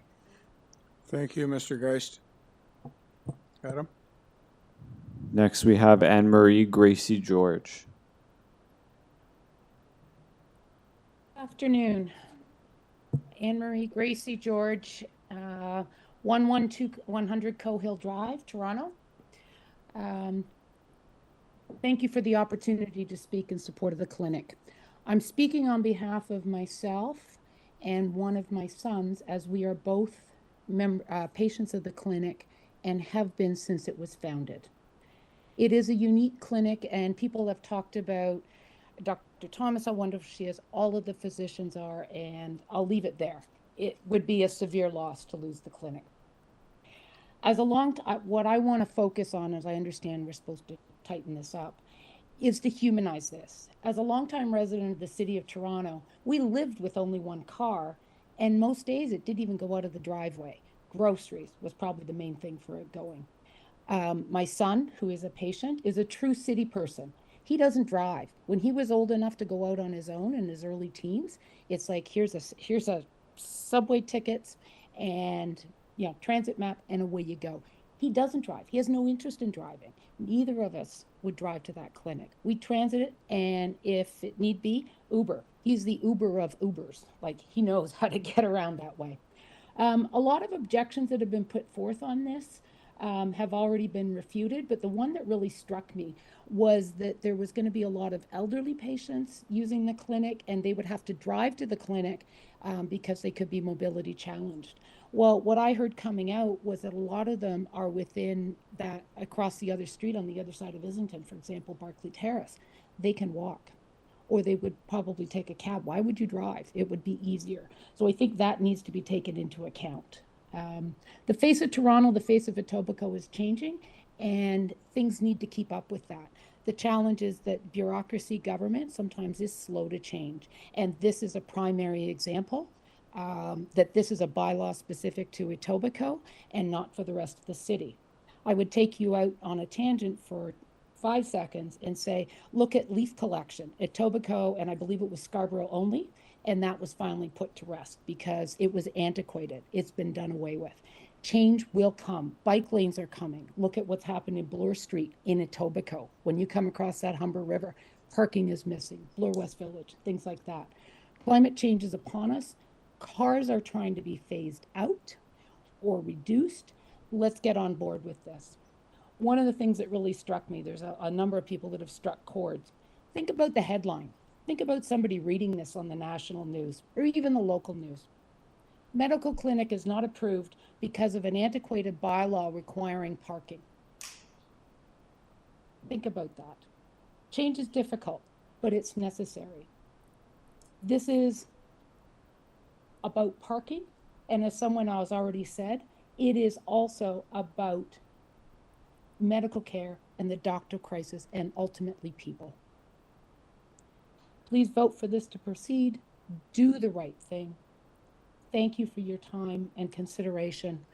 And just remember, I'm one of those people that if this clinic doesn't go through, I become a statistic, and my son. And I don't think that's right or fair. Thank you for your time. Thank you, ma'am. Adam?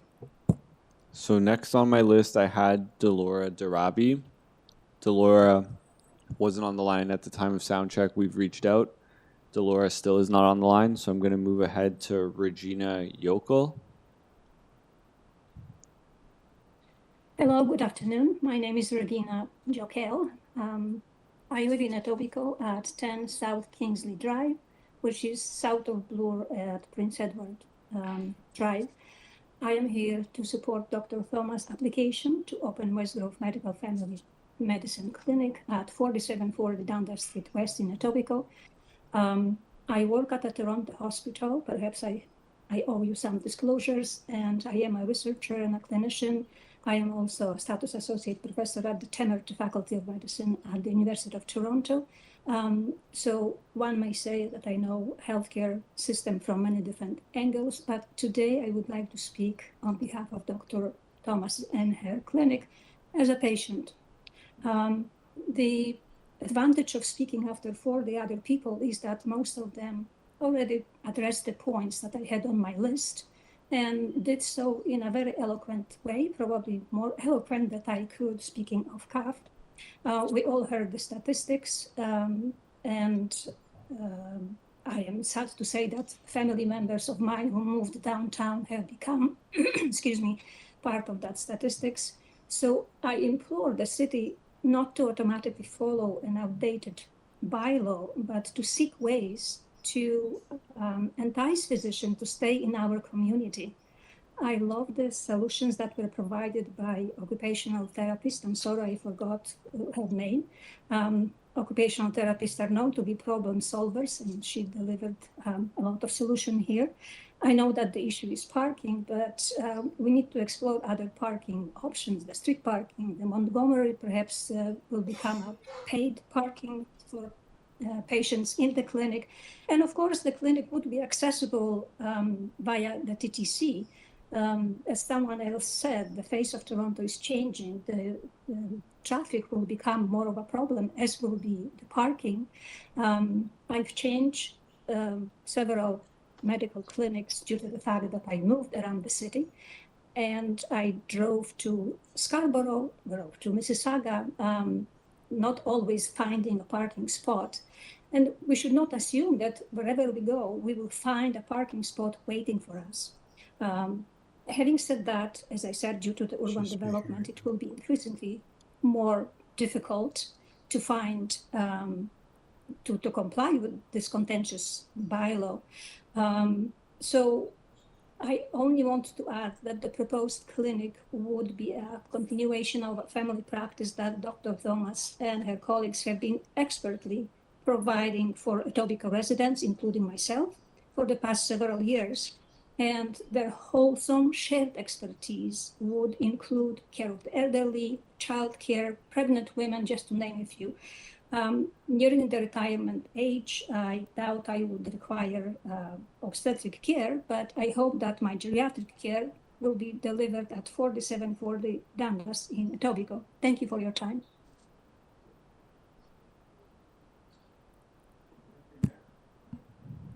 Thank you, ma'am. Adam? Next up, we have Carol Erdelyi. Hi, good afternoon. My name is Carol Erdelyi. I reside at 30 Old Mill Road.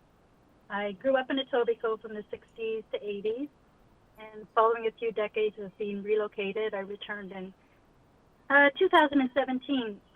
Once I settled, one of the first things on the list was to find a doctor, and I was fortunate to have Prince Edward Medical accepting new patients at that time. When I was looking, my only requirement was really to have a good medical practice that was local. It was not to see who had the best parking available. In my opinion, that seems to be rather irrelevant. I've always practiced a very healthy lifestyle through diet and physical exercise and meditation. My hope was to only visit the doctor when absolutely needed. Last month, I experienced a few symptoms that were concerning, and I called Dr. Quickly's office at noon, and I got in that day, and I walked. And I was told to have an ultrasound and x-ray, which I did the next day. The following week, I was set up to see a specialist, and I had a cystoscopy. It was confirmed immediately that I had cystic cancer, and next week I'll be having surgery. If I didn't have a doctor, I may not have acted so quickly. Having medical care is a major concern, as we're hearing every day. I drive when needed, but I prefer to walk or bike or take transit. If I sense that parking will ever be a problem wherever I go, I'll plan another way of getting there. It just seems pretty obvious. Thank you. Thanks, Ms. Erdely. Next, Adam. Next, Mr. Chair, we have Sylvie Gregoire. Hi, Sylvie Gregoire speaking. Can you hear me? Yes. So I live at 2285 Lakeshore Boulevard West. My husband, my daughter, and I have been a patient of Dr. Thomas for the past 5 years, and I can't imagine having to change position because of location. So I think if you look at the problem at hand, you have on one side of the equation the crucial need for family physician, not only in Ontario but in Toronto and at Etobicoke, that has to be weighing 1 million times more than issues about parking. Not only, as it was said, the bylaw is so old and does not reflect Toronto's today's reality of being more green, of encouraging people to take the public transport system. I personally bike to go to my appointments, and I tend to continue to do that. And I just find that we're looking at parking, but let's look at the whole picture and let's look at the balance. And it's obvious to see that the need for this medical clinic outweighs, as I said, 1 million times issues about parking. So I strongly advise the city to look at this equation and to come with the proper conclusion to allow Dr. Thomas to have her clinic over there. Thank you, Ms. Gregoire. Adam? Next, Mr. Chair, we have Catherine Bullock. Hi there, my name's Catherine Bullock. I live at 701 Homer Watson Boulevard. That's actually in Kitchener, but I commute every weekday and every other Saturday to right beside the location we're talking about. I work at the vet clinic that's adjacent to it, and I park on Chestnut Hills Crescent. And it's already been mentioned how full the parking is over there. Just to add to that, myself and my coworkers often find a difficult time finding parking there throughout the week. I've investigated Montgomery Inn's parking lot as mentioned earlier, and it is city parking. They don't want us parking there. There are signs saying not to park there. Perhaps that can be changed and adjusted, but as it stands right now, we're not supposed to use that as overflow parking. My own car is actually being damaged on Chestnut Hills Crescent due to the lack of space. At the tail end of last year, there was a Canada Post van that parallel parked behind me, and it was too close. There was just not enough space on the way out. Ended up causing over $1,000 worth of damage. My car's in the shop for a couple of weeks, which obviously is not fun when you're commuting from Kitchener to Toronto every day. I also just wanted to mention that the road or the crescent itself is quite busy, busier than you would expect in terms of traffic. In my role, I actually sit in the reception area facing the crescent, and you have multiple times a day cars doing U-turns on the road, cars are definitely driving faster than they really should be, and have even known to cut through the little parking lot from the laneway onto the crescent. I even, tail end of last year again, or the start of this year, there was some construction in the laneway that caused a lot of even full transport trucks to go at too fast of speed through the parking lot there. So that happens on potentially a daily basis already before this starts to happen. And we're already having issues with myself, my coworkers, and even clients and some of the patients, the animals, where there are cars going quickly. And it's basically a bit of a hazard.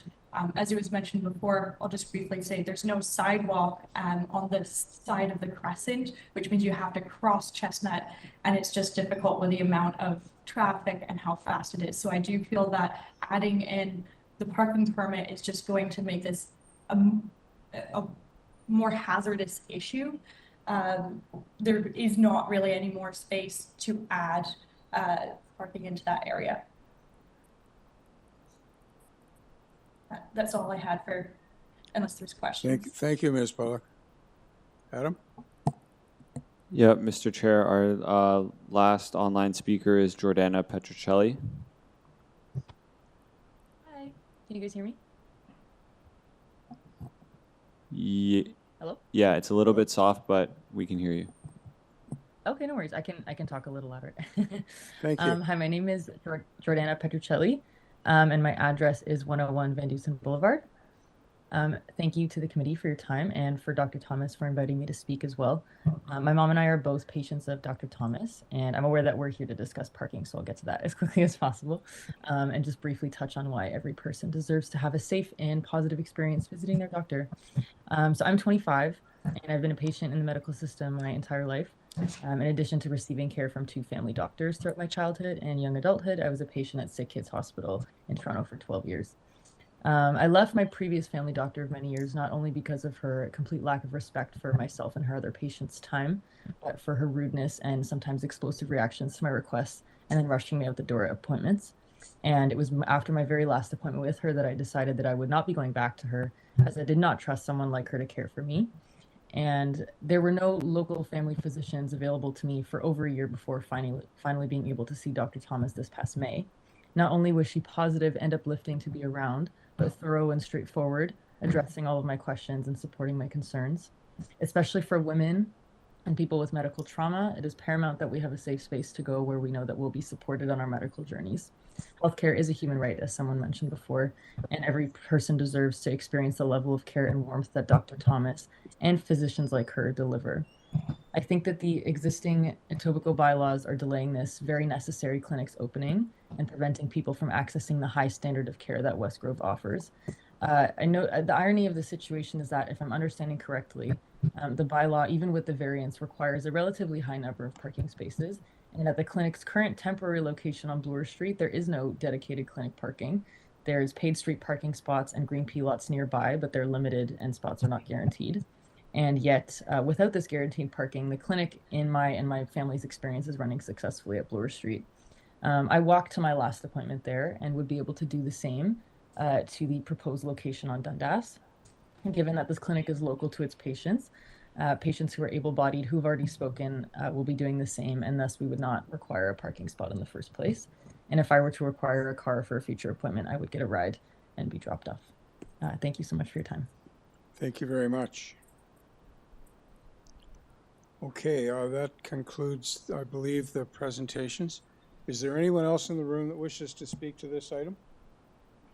No? Okay.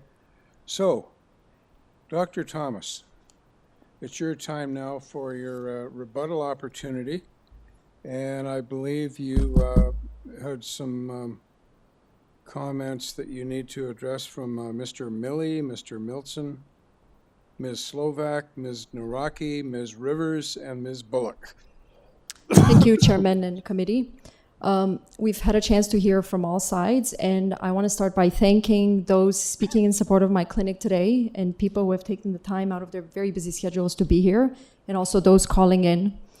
Committee, those in objection have raised some points, and in order to address them all, I have compiled all concerns, and I'll just read briefly. The crux of the opposition's argument is that there is not enough parking in the plaza and adjacent streets to meet current demand, and they attempted to demonstrate this with multiple photos, as you've seen. This is with our property not even being operational yet in what is a commercially designated space. A business will go there, whether it's a Dollarama or grocery store, a restaurant, or a medical clinic. That business will exist. My question to those in opposition is, and to you, is how did the plaza, which previously had all units occupied for 20 to 30 years with a dry cleaning business, a dine-in restaurant, a takeout restaurant called Lenny's, and for over 15, 20 years, a busy hair salon called Couples Hair Salon, that is per the owner's own admission to me, told me at peak operating time had close to 20 employees and clients on site. How was this plaza operating? The only difference now is that our property has been vacant for 2 years, allowing the businesses in opposition to benefit from using the parking reserved for our property. We commissioned a parking study by an experienced firm that demonstrates the available parking supply is sufficient, even at peak demand. And in my humble opinion, the photos presented today by their legal counsel are cherry-picked. How do I know that? I have cameras fronting the property, and I can see whenever I log in, at the vast majority of times, the parking lot is not even half full. The traffic generated by the other businesses, currently 2 pizza restaurants and the dry cleaner, they ebb and flow. People are not dropping their dry cleaning off at 11, 12 a.m. They're not going at 1 or 2. They're going at certain hours. Whereas my business, I feel, would naturally fit in with the plaza because it's by appointment only. It regulates the traffic in a way that a previous restaurant never did, when you have 40 to 50 patrons descending on the property at once. Yet it functioned, it operated really well. So to address, the comments about our medical clinic being too high intense use of the property, I actually completely disagree. Our proposal for this medical clinic is a vast improvement over the previous use of the property. We are regulating traffic, and 1 out of 5 of our appointments are now even virtual. Unfortunately, I have to make this point, but those in opposition do not subscribe to the bylaw that they're trying to hold us to, and have done nothing to mitigate the traffic they are contributing to. After my last committee meeting in 2023, I was the only individual in the entire plaza who reached out to all the business owners to understand concerns. I listened, I reduced my proposal by an entire floor, and have articulated many ways I would try to mitigate parking concerns. There's been no effort, unfortunately, to find a path forward by the others here, and regardless of the vision, whether it's 3-floor clinic, 2-floor clinic, 1 floor, I do not believe there is any version of this medical clinic they are willing to support. Committee, I have really done my best.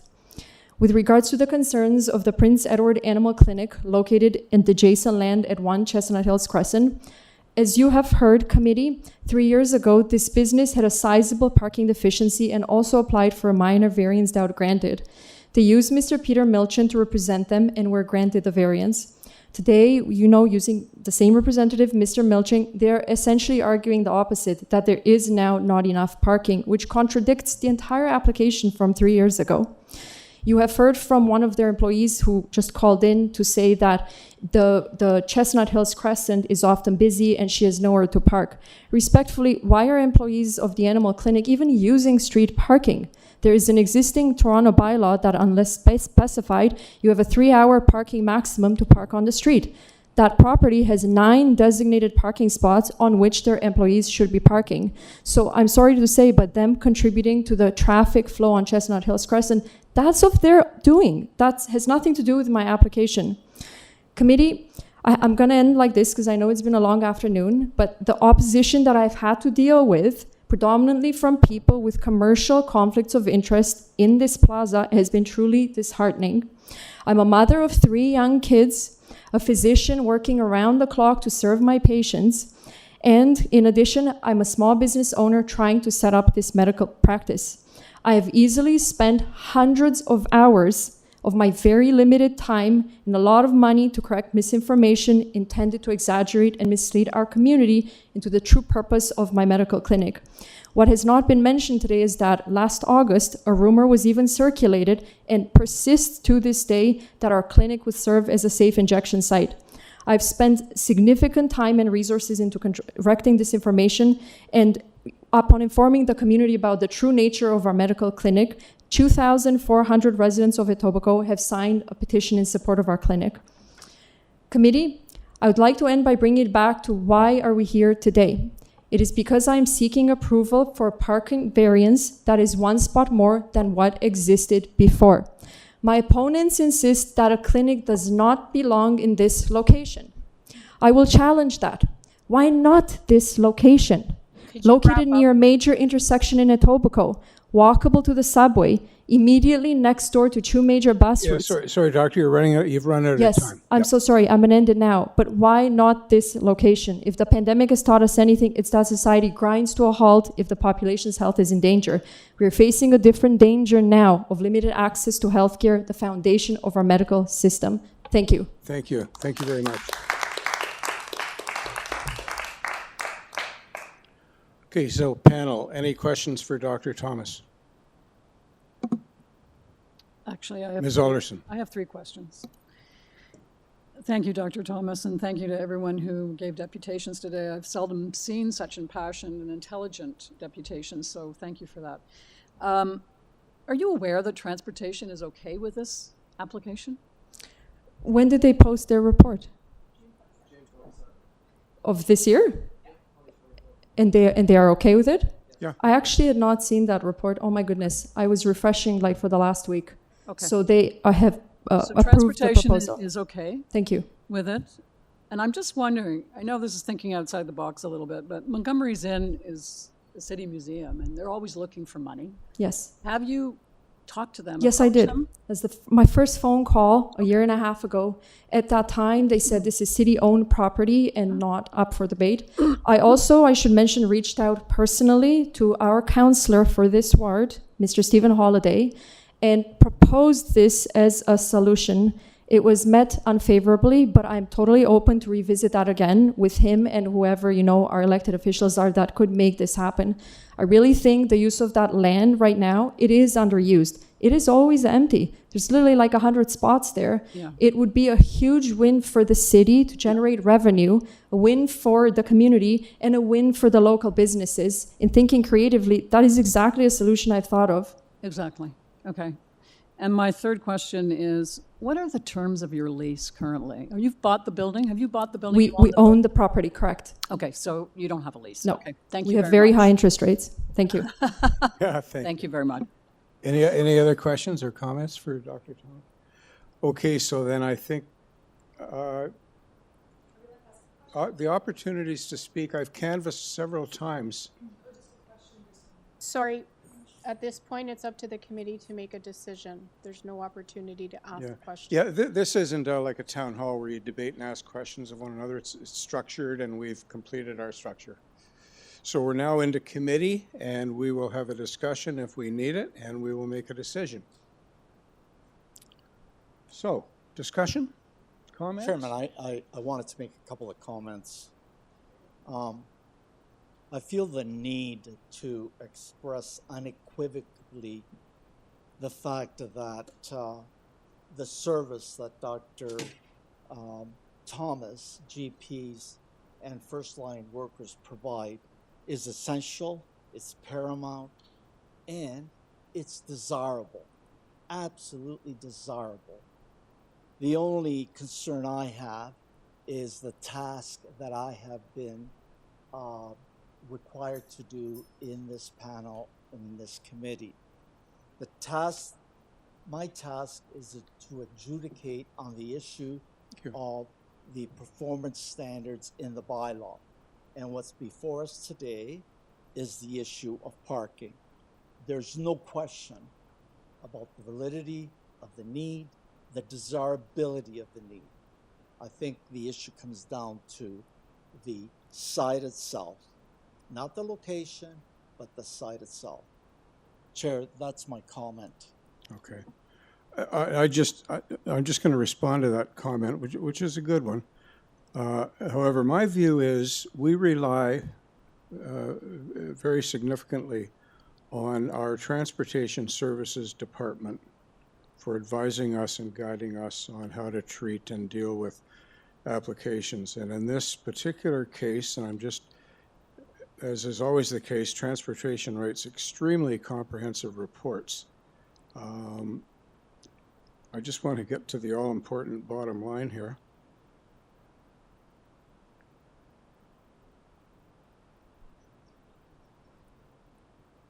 Mr. Dalton, do you have it? I can't find it.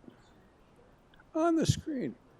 Okay, so the bottom line is based on the foregoing, Transportation Services recommends approval of minor variance application number, etc. So in my mind, that is the paramount piece of evidence and advice that is guiding my thinking on how to deal with this application. But I know that you, sir, were a member of that very department for many years. However, I'm not ignoring you, but I'm dealing with the guy that runs the place right now. Absolutely. Absolutely. So that's my view. I came in here thinking of this as a one-issue matter.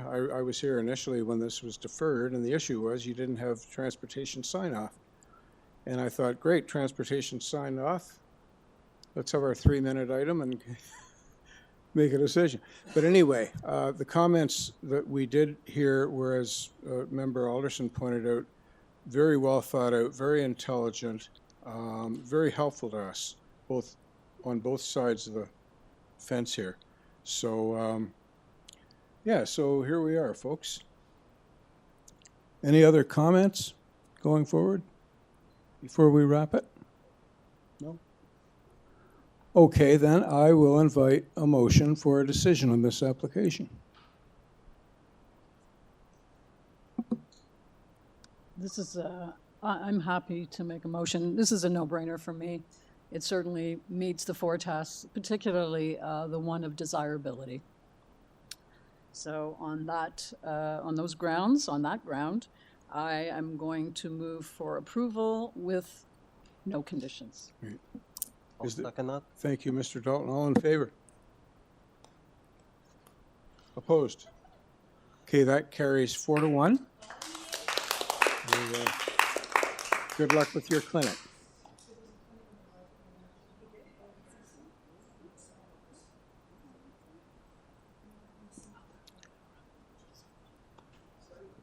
Okay. Our final item of the day is item 20. Thank you. A lot of material on this thing.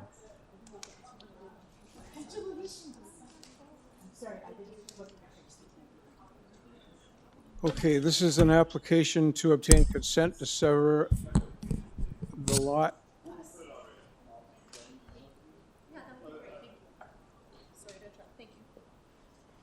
Okay, can I continue?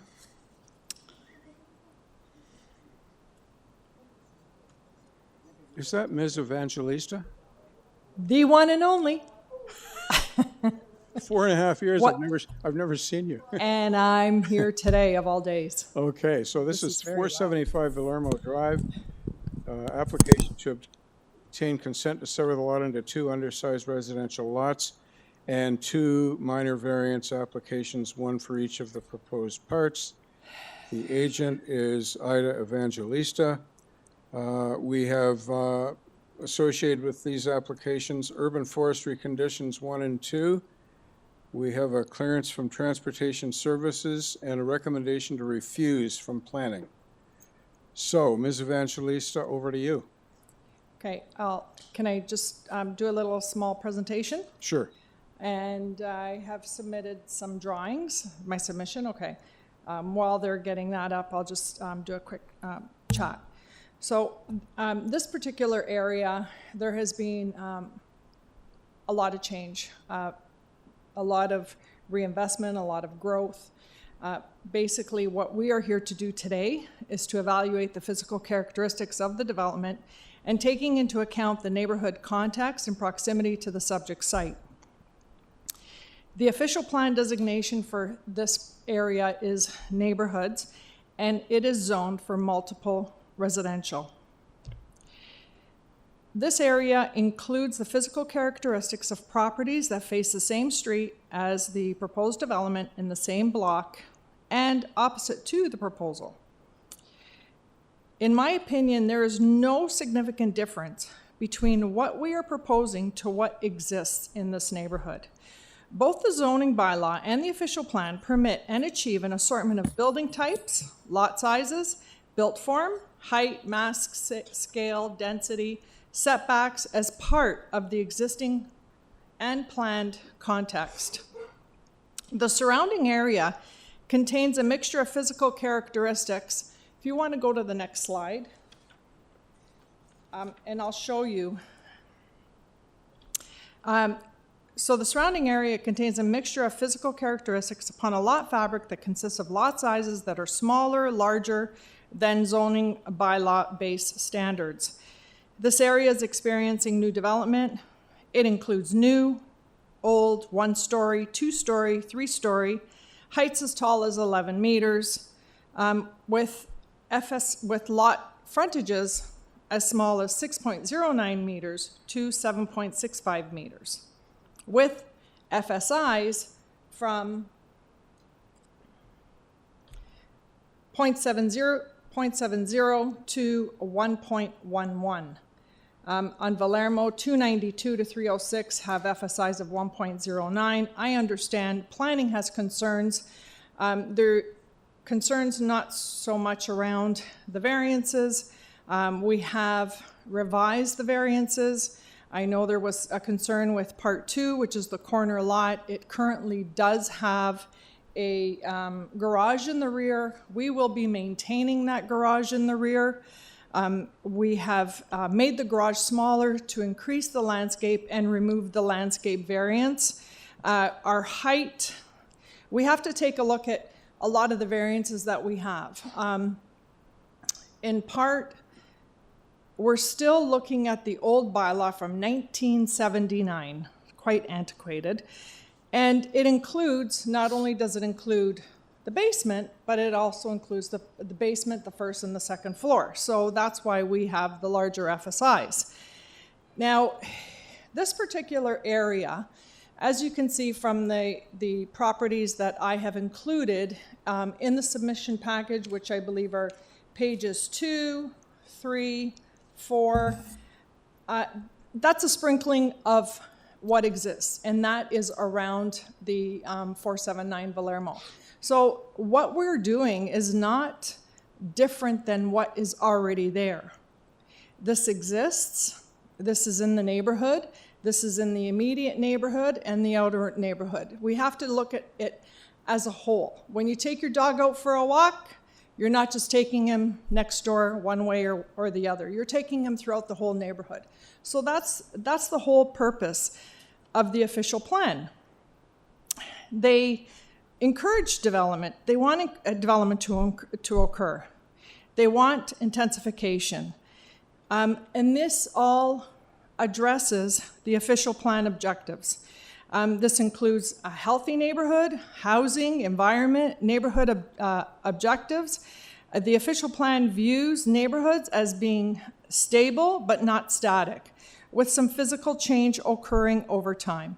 The new development within this established neighborhood contains substantially compatibility and is complementary and will live harmonious with other homes in the neighborhood.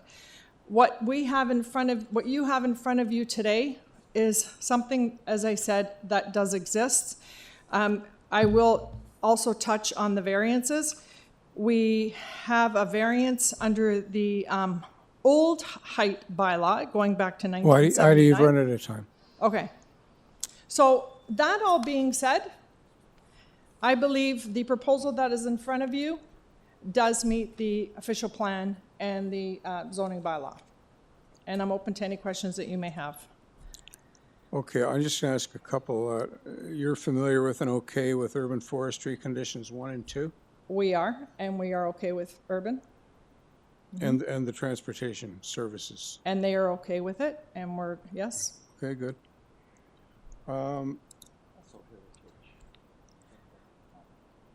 Heritage, I didn't see a And heritage we are also okay with.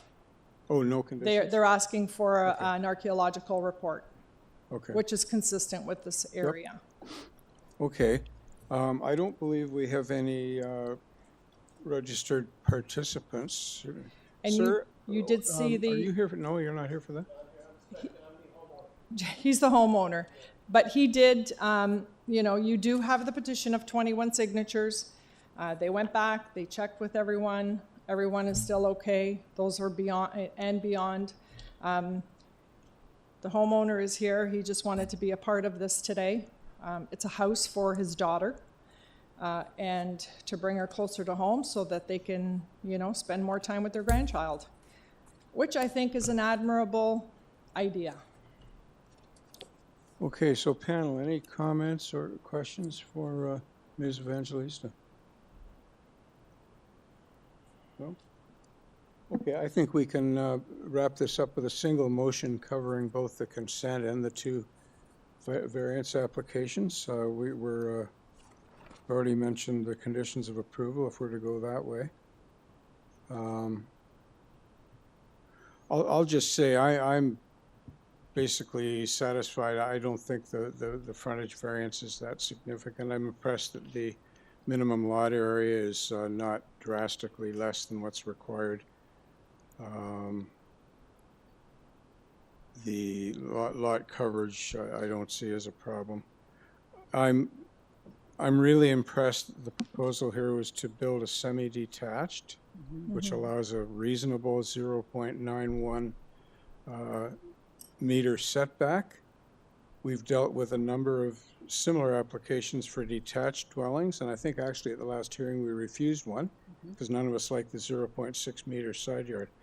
So I commend the owner and you, Ida, for moving in this direction.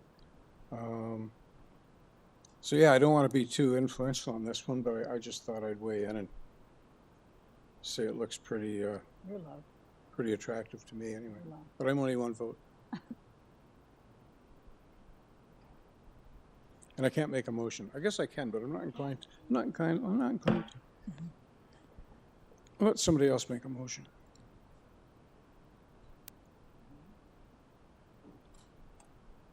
So, Mr. Chairman, I think I'll speak on this item.